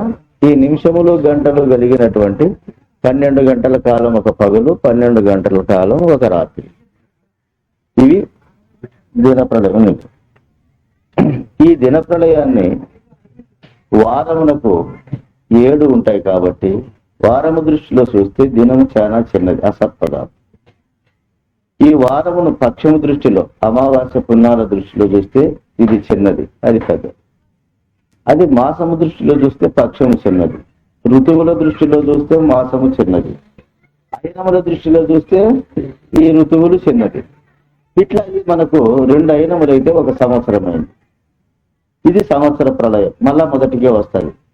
మళ్ళా ఇప్పుడు ఏ మకర రాశిలోకి వచ్చి మకర సంక్రమణ అవుతుంది, 12 నెలలు అయితే మళ్ళీ అదే రాశిలోకే వస్తుంది. ఇది సంవత్సర ప్రళయం. ఈ సంవత్సరం అనేటువంటి ప్రళయం జరిగే లోపల ఇన్ని ప్రళయాలు జరుగుతాయి. దిన ప్రళయము, వార ప్రళయము, పక్ష ప్రళయము, ఋతు ప్రళయము, ఇవన్నీ జరిగిన తర్వాత సంవత్సర ప్రళయం. అట్లా పృథ్వీ ప్రళయము, జల ప్రళయము, అగ్ని ప్రళయం, వాయు ప్రళయము, ఆకాశ ప్రళయము, అంతఃకరణ ప్రళయం అయి మహాప్రళయం జరిగిన తర్వాత కూడా నీవు ఉంటావు కాబట్టి నీవు సత్స్వరూపునివి. సత్ అనేటువంటి పదానికి మనకి ఎక్కడ పోతుందంటే ఈ అవస్థలన్నీ తీసేసి పిండాండములో సత్పదార్థం నిలబడతాయి. పంచభూతాది ప్రపంచ ప్రళయం అంతా చూసిన తర్వాత సత్పదార్థం నిలబడతాయి. అందుకు నీవు సచ్చిదానందమయునివి, అంటే సత్స్వరూపునివి. ఈ సృష్టికంతా పూర్వము ఉన్నావు, ఈ సృష్టి నీయందే కనబడుతుంది, ఈ సృష్టి లయమయ్యేది కూడా నీయందే అని ఎప్పుడు తెలుసుకుంటావో అప్పుడు నీ నిజ రూపమైనటువంటి సత్తు ఎటువంటిదో తెలుస్తుంది. అట్లా ఈ త్రికాల బాధ్యమైనటువంటి ఈ యొక్క జగత్ సృష్టి స్థితి లయములు ఎక్కడైతే జరుగుతున్నాయో ఆ ఆధార వస్తువు నీవురా, ఈ కనపడి పోయేటివి నీవు కాదని చెప్పి మొత్తం ఈ సృష్టిలో ఉండే మొత్తం సంపర్కాలన్నిటిని కూడా గురుడు తీసేసి మనకు సత్స్వరూపాన్ని చేకూరుస్తాం. మరి ఆ సత్తు ఈ 3 అవస్థల్లో ఎట్లా ఉన్నది అన్నప్పుడు చిత్తుగా ఉన్నది, అంటే జ్ఞాన రూపకంగా ఉంది, అన్నిటినీ తెలుసుకుంటా అదే ఉంది. ఇప్పుడు అవస్థ వచ్చినా, సంకల్పం వచ్చినా, సుఖం వచ్చినా, దుఃఖం వచ్చినా, నిద్ర వచ్చినా, మెలక వచ్చినా ఈ అన్నిటినీ తెలుసుకునేది కావాలి కదా. అందుకు సత్స్వరూపము నుండి ఉద్భవించినటువంటి చిత్ పదార్థానికి ఆ శక్తి ఉంది, కానీ ఈ సృష్టిలో ఏ వస్తువుకు కూడా తెలుసుకునే శక్తి లేదు. అంటే సకలేంద్రియములను నువ్వు తెలుసుకోవాల్సిందే కానీ నిన్ను తెలుసుకునే పదార్థం ఏమీ లేదు. బాగా చూడండి, మీరు చెవులు వింటున్నాయి, కన్నులు చూస్తున్నాయి, చర్మం స్పర్శ, నాలుక రుచులను, ముక్కు గంధాన్ని తెలుసుకుంటాను నేను. ఇవన్నీ తెలుసుకునేటువంటి ఇంద్రియములు భిన్న భిన్నాలుగా ఉన్నాయి. శ్రోత్రము శబ్దమును మాత్రమే తెలుసుకోగలదు కానీ అది రూపమును చూడలేదు. చర్మము స్పర్శను మాత్రం ఎరుగుతుంది కానీ అది రూపాలను చూడలేదు. నేత్రం రూపాలను మాత్రం చూస్తుంది కానీ శబ్దమును వినలేదు. అంటే ఇవన్నిటికీ కూడా పరిమిత సత్తాను ఇచ్చింది. కానీ ఇవి ఇష్టింద్రియములు. ఇంకా సమిష్టింద్రియం ఏది? దీనికంటే కర్త ఆత్మ.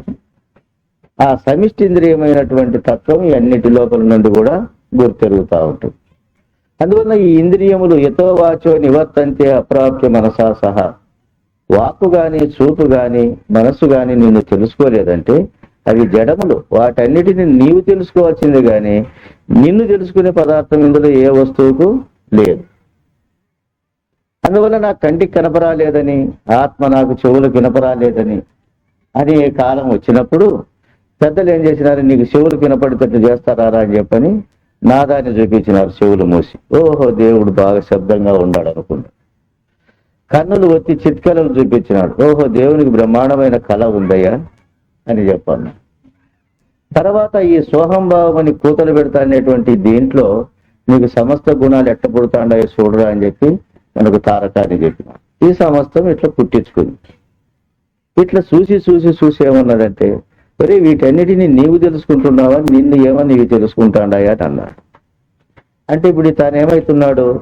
అన్నిటినీ తెలుసుకునేవాడవుతున్నాడే గాని ఏ వస్తువు చేత తాను పొందబడేవాడు కాదు. అందువలన శృతి మాత ఏమి చెప్తుంది పెద్దలు అంటే, మొట్టమొదట భ్రాంతి మనకు బయట తిరిగేటప్పుడు దానికి భ్రమరూపములు కల్పించి తీసుకొని వస్తుంది. అందుకు పెద్దలు పిల్లవానికి రోగం, జ్వరం వచ్చేసింది, వాడికి మందు తాగాలంటే ఇష్టం ఇలా, చేదుగా ఉంటుందంటే నాకు వద్దంటే వద్దంట. కానీ మందు తాగితేనే వానికి రోగం పోతుంది, లేకపోతే పోదనేది తల్లికి తెలుసు. ఎట్లా వాడు మందు తాగుతాడు అని ఉపాయం ఎత్తికింది. చెయ్యి మూసిపెట్టుకుంది. నువ్వు మందు తాగితే నీకు బెల్లం ఇస్తాను నాయనా, నీకు చేదు పోతుంది, బెల్లం ఇస్తానని చెప్పి నేను అంటాను. అంటే ఇటు బెల్లం ఇస్తాడనేటువంటి ఆశతో మందు తాగుతాడు. తల్లికి బెల్లం ఇవ్వాలనేటువంటి ఉద్దేశం కాదు, మందు తాగి రోగం పోగొట్టాలనేది దాని ఉద్దేశం తల్లికి. కానీ పిల్లవాడు దానికి ఒప్పుకోడు. నాకు బెల్లం కావాలని అంటాడు.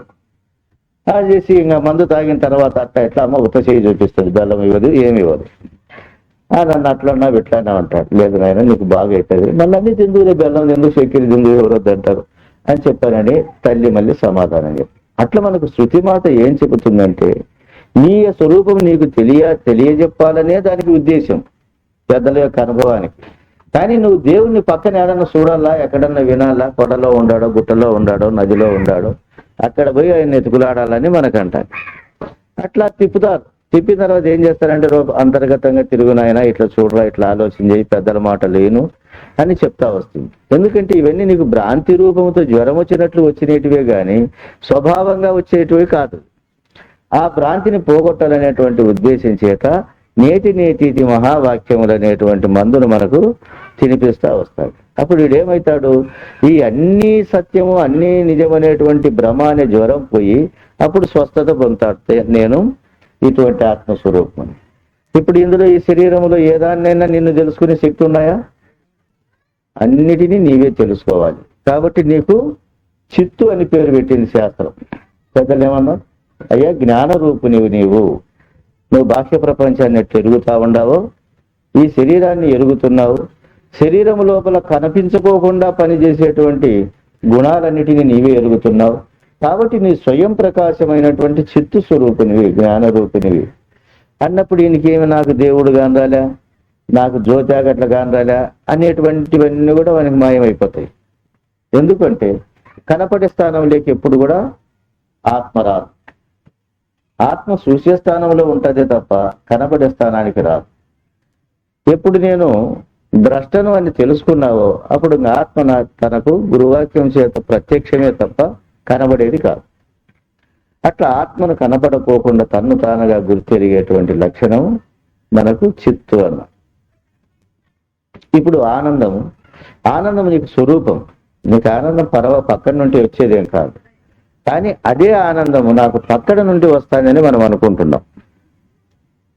ఇతర విషయముల నుండి మనకు ఆనందం వస్తా ఉందని అనుకుంటాను. కానీ ఆనందానికి ఆనందానికి స్థానం ఎవరు? ఆత్మ నీవే. కాబట్టి ఆనందంలో యాదృచ్ఛికములు. ఇప్పుడు అన్నము తింటే ఆనందం, కానీ అన్నమునకు సత్తాన్నిచ్చి అన్నం యొక్క రసము చేత అన్నానికి రసాన్నిచ్చి ఆ అన్నమును తానే భుజించి ఆనందపడే ఘన పదార్థం తనలోనే ఉంది కానీ పక్కన లేదు.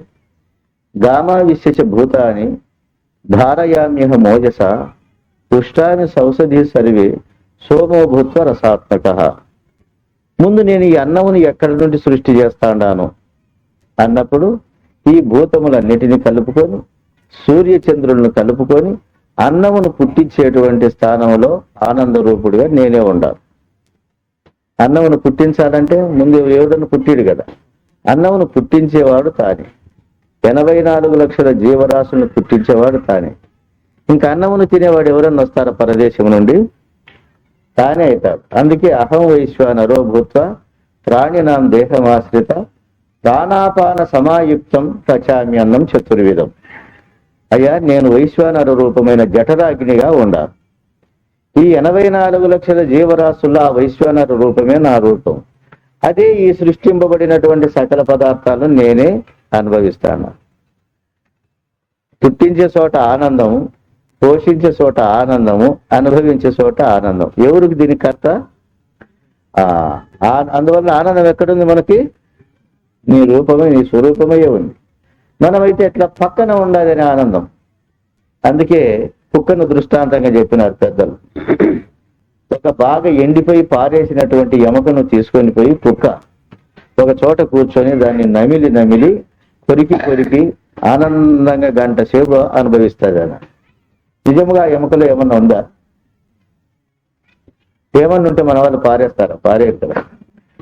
అందువల్ల ఏమీ లేని ఎముకను తింటా ఉందంటే ఆ ఎముక తన చిగుర్లకు పుచ్చుకొని తన రక్తం తనకు వస్తుంది.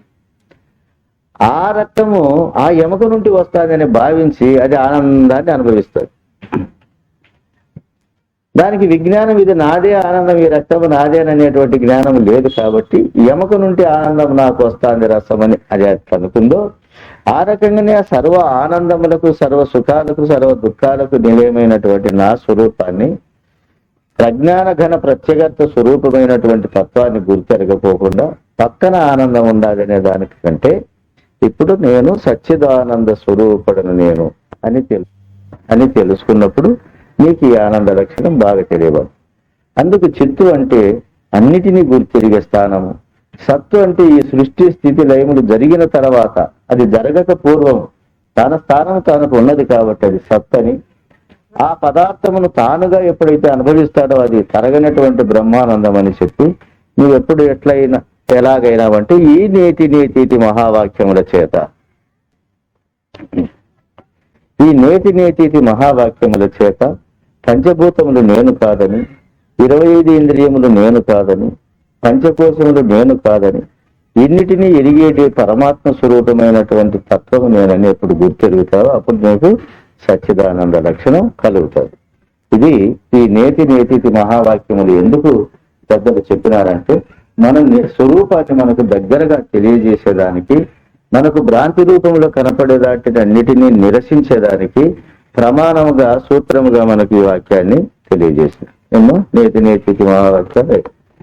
తర్వాత ఇప్పుడు చిచ్చక్రములుగావు, షడ్వర్ణములుగావు, కామాది శత్రువర్గములుగావు, షడ్కోశములుగావు, షడ్భ్రమలునుగావు, షడ్వికారంబుల సరటిగావు, షడ్క సంపత్తులు షడ్గుణంబులుగావు, వర షడ్ూర్ములుగావు, క్షరముగావు, షడ్మతంబులుగావు, షడ్శాస్త్రములుగావు, షడ్కర్మములుగావు, సత్తుగావు, సప్తధాతువులునుగావు, సప్తకోటి మంత్రములుగావు, యానందమయుడవీవు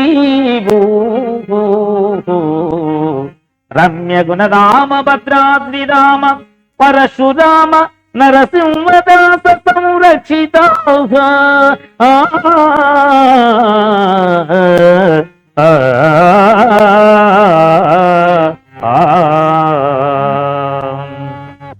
స్థూలంగా పంచభూతాలపైనటువంటి 25 తత్వాలను నిరసించి ఇది నీవు కాదన్నాడు కదా. ఇప్పుడు లోపల మనకు శాస్త్రము అనేకమైనటువంటి విషయాలను నిరూపించి పెట్టింది. షట్చక్రములు ఉన్నవి. ఈ షట్చక్రముల్లో షడాకారములు 6 రూపములతో ఉండేటివన్నీ కూడా మనకు నిరూపించినారు. అట్లా షట్శాస్త్రములు, షడావస్థలు, 6 కోశాలు, ఇవన్నీ కూడా ఏవి నీవు కాదు. అందులో నీచే తెలియబడే పదార్థాలు ఏవి నీవన్నా కూడా అది నీ స్వరూపాన్ని మరిచినట్లు, కల్పితమైన పదార్థాన్ని నమ్మినట్లు అర్థమవుతుంది కానీ నిజంగా నీ స్వరూపంలో నిలబడేటువంటి స్థితి కాదు. అది కాదు కనుకనే సూక్ష్మంగా ఉండేటువంటి సమస్త తత్వాలను నిరసించి ఇవన్నీ నీవు కాదు. నీవెట్లున్నావంటే ఆనంద రూపుడుగా ఉన్నావు. ఇంకా మరి ఇక్కడికి వచ్చి నాకు ఒక సందేహం వస్తుంది. ఏం సందేహం వస్తుంది? ఇవన్నీ నేను కాదన్నప్పుడు ఇవన్నిటిని తయారు చేసే కర్త ఇంకా ఎవడున్నాడు? ఇంకొకడు దూరంగా ఉన్నాడా? మరి ఇవి నేను కాదంటేని కదా. కాబట్టి ఈ సృష్టి స్థితి లయం రూపంలో కనపడే ఈ షట్శాస్త్రాలు, షడాధారాలు, షట్కమలాలు, షడ్భావ వికారాలు, ఈ త్రిగుణములు లోపల ఉండేటివన్నీ కూడా నేను కాదని అండ్రి కదా. మరి ఇవన్నీ ఎవరు చూసినారు, ఎవరు చేసినారు, ఎవరు మనకు సమకూర్చినారు అనే సందేహం వచ్చినప్పుడు శృతి మళ్ళా సర్వం కల్విదం బ్రహ్మం అని తీసుకురావాలి. ఇది నీ నుండి ఎట్టబడతాయని. ఇంతవరకు నీ స్వరూపాన్ని ఉన్నది ఉన్నట్లుగా తెలియజేసేదానికి ఇవన్నిటి నేతి మహావాక్యముల చేత తెలియజేసి ఆత్మస్వరూపాన్ని శుద్ధముగా మనకు అందించినారు పెద్దలు. ఇంకా ఇక్కడ ఏమాత్రము ఆత్మలో అనుమానం కానీ సందేహం కానీ ఏ కాలుష్యము లేదు. బాగా క్లీన్గా ఇప్పుడు నీవు బాహ్య ప్రపంచం ఎట్లా కాదంటివో అట్లా అంతరములో నీకు బంధకారంగా ఉండేటివన్నీ కూడా ఇప్పుడు త్రిగుణములు ఉన్నవి. గుణాలు చెప్పారు కదా ముందు మీరు వచ్చినప్పుడు. సత్వగుణం ఎట్లుంటది, రజోగుణం ఎట్లుంటది, తమో గుణం ఎట్లుంటది. ఈ గుణముల చేత మనము బద్ధులమై ఎంతో కాలము ఈ జనన మరణాలు అనుభవించినాం. అంటే శరీరముతో చచ్చి పుట్టినాం అట్లనొద్దండి, అట్లా కాదు. జనన మరణములు అంటే జ్ఞానికి సమస్త జనన మరణాలు నీవున్న చోటే అర్థం చేసుకోవాలి. ఇక మళ్ళీ ఈ జన్మం విడిచిపెట్టేసేసి శరీరంతో జన్మం ఎత్తుతామనే భావంను అనుకోకుండా ఇప్పుడు రజోగుణం వచ్చిందనుక అది నువ్వు జన్మం ఎత్తితేనే కదా ఊరికి వస్తుంది. అది రజోగుణం చెప్పండి ఎట్లా వచ్చింది? అది కామం క్రోధం చెప్పండి అనేటువంటి ఆవరణలో ఉన్నప్పుడు జీవుడు ఈ అవతారాలన్నీ ఎత్తుతాడు. ఇవన్నీ మొత్తము ఆ ఆవరణలో ఉంటాయి.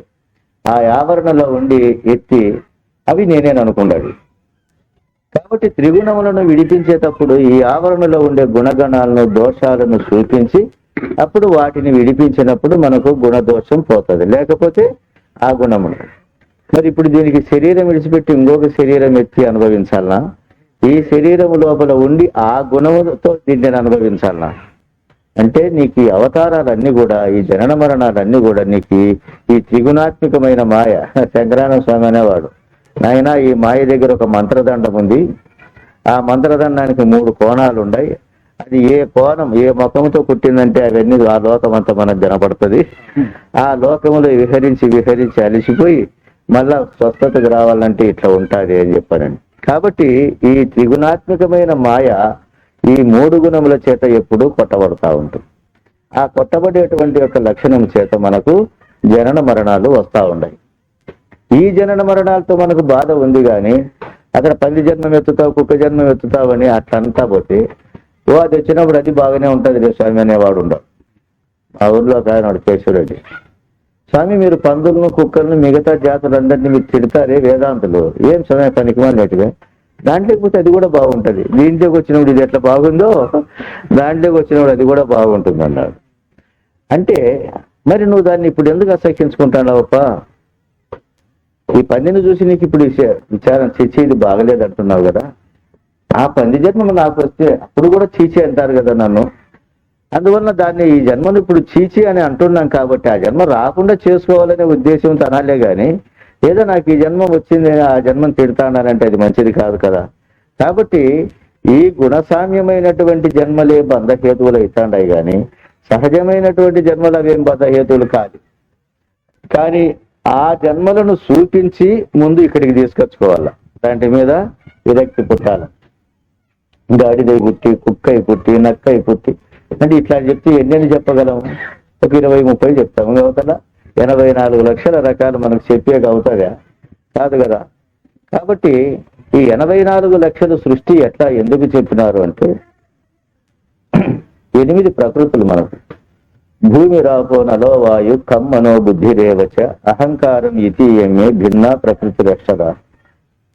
అవ్యక్తము మహత్తు మహదాంకారము పంచభూతములు ఎట్లా ఈ 8 ప్రకృతుల చేత సృష్టి అయిందో ఇంకా సృష్టి 4 రకాలు జరుగుతాడు. ఎట్లా? అండజములు, పిండజములు, స్వేదజములు, పృథ్వీజములు అని సృష్టి 4 రకాల మీద నడుస్తుంది. ఈ 8 ప్రకృతులలో ఈ 4 రకాలుగా సృష్టి జరుగుతుంది కాబట్టి ఈ 84ను మనకు జీవకోటికి అంతా సృష్టి స్థానంలో పెట్టినారు. ఈ 84 లక్షల జీవరాశులు అష్ట ప్రకృతుల చేత 4 విధాల సృష్టి చేత విరాజిల్లుతాంది కాబట్టి ఇది దీని యందున సుఖ దుఃఖాలు అనుభవించేటువంటి స్థానంలో నీవే దీనికి ఆధారభూతమైన ఆత్మరూపిణి అయినా వీటన్నిటి లోపల ఈ ఆవరణ లోపల చిత్రూపం అనే జ్ఞానరూపుడవై నిన్ను నీవు మర్చిపోయి అజ్ఞానము చేత దీనికి జరిగేటువంటి సుఖ దుఃఖములన్నీ నావేననే బంధంలో ఉండావు కాబట్టి ఆ జన్మబంధాలన్నీ గురుడు మనకు ఇడిపిస్తాడు. ఈ జన్మబంధాలన్నీ ఎప్పుడైతే మనకు ఇడిపిస్తా వస్తాడో అప్పుడు మనం ముక్తులమైతా వస్తాం. కాబట్టి ఈ రకమైనటువంటి పద్ధతిలో ఇప్పుడు రజోగుణంతో ఏమేమి జన్మలు ఉన్నాయో చూడమ్మా. రాజత్వం అయినాక దాని మీద ఎన్ని ఉన్నాయో అవన్నీ కూడా ఆ గుణం. మరి ఆ గుణం పోతుంది కొన్నాళ్ళకు. ఆ గుణం పోతే ఇంకొక గుణం వస్తుంది దాని స్థానంలోకి. అది దాని పనులు చేపిస్తుంది. మళ్ళా సత్వగుణం ఏం పనులు చేపిస్తుంది చెప్పండి అమ్మా. అది జన్మలు ఎక్కిస్తుంది.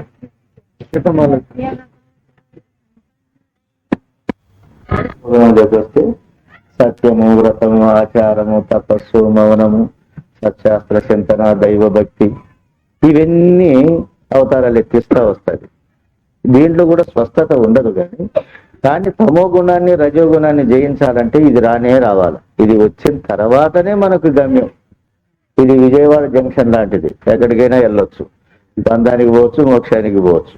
కాబట్టి ఈ స్థానములోకి వచ్చినప్పుడు మనకు అన్ని ఇదే ప్రపంచము, ఇదే రజోగుణం ఆటలాడిపోయిన ఈ హృదయములో ఈ సత్వగుణం అనేటువంటి అవతారం వస్తే ఇవన్నిటి మనకు సమకూరుస్తుంది.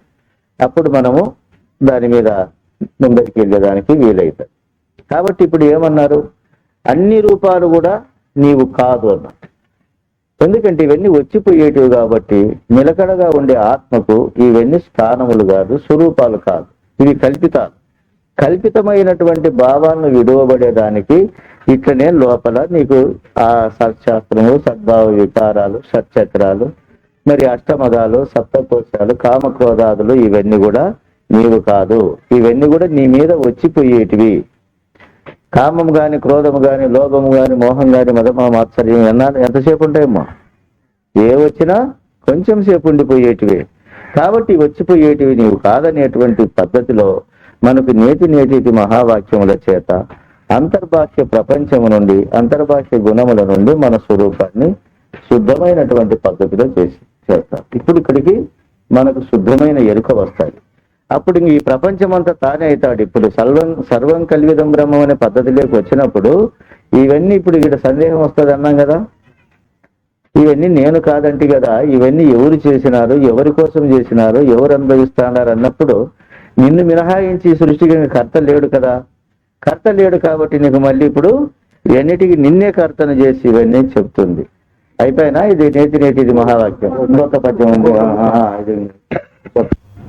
పద్యంలో 6 3 అని చెప్పాడు. ఇప్పుడన్నీ 8 చెప్పినాడు. 8 లక్షణాలు ఎట్లా ఉంటాయి అనేటువంటివి. ఈ 8ని ఏమో పద్యం అందరికీ వస్తుంది కదా. అందరికీ వస్తే అందరికి చెప్తాం. అస్తతనువులుగావు, అస్తాత్మలుగావు, అష్టాంగ యోగాది నిష్టగావు, అష్టమూర్తులుగావు, అష్టపురములుగావు, అష్టపదములుగావు నీవు. అష్టాభ్యములుగావు, అష్టపాశములు, అష్టస్థలంబులు నరయగావు, దశరంధ్రములుగావు, దశనాడులుగావు, దశవాయు గుణ సంబంధములుగావు, పంచశక్తులు గావాది ప్రకృతిగావు సర్వ పరిపూర్ణ చైతన్య సాక్షి నీవు రమ్య గుణరామ భద్రాద్రి రామ పరశురామ నరసింహదాస సంరక్షితావా ఆ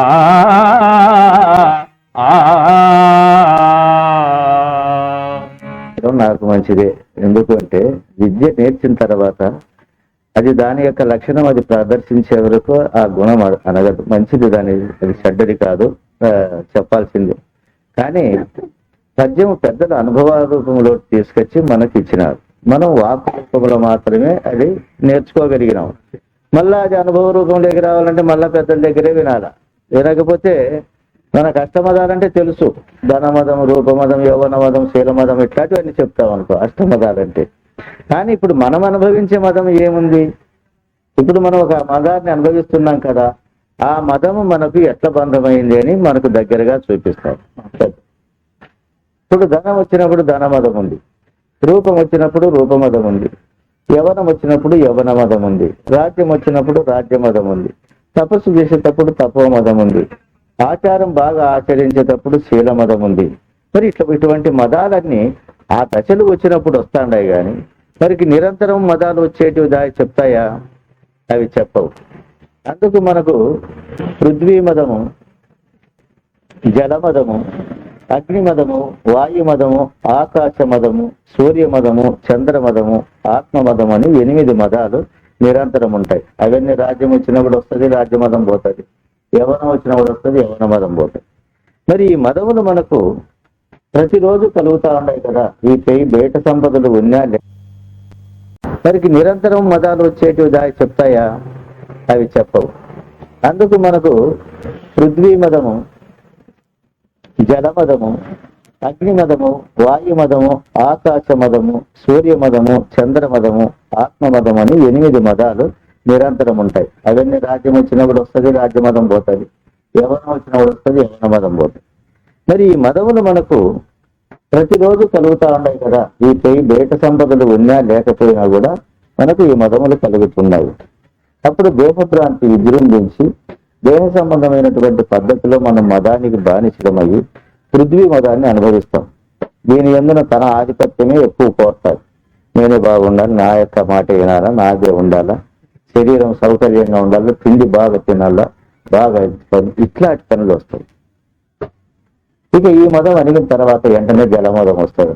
దాని మీద జలమదంలో ఉండేప్పుడు మనకి విషయాల మీద విపరీతమైన కోరికలు, ఆలోచనలు పుట్టి దాంట్లో అనుభవించాలా, దాంట్లో నేనే బాగా అనుభవిస్తాను, నేనే గొప్పవాడని అనేటువంటి మదం మనకు వస్తుంది. ఇక అగ్నిమదం వస్తుంది.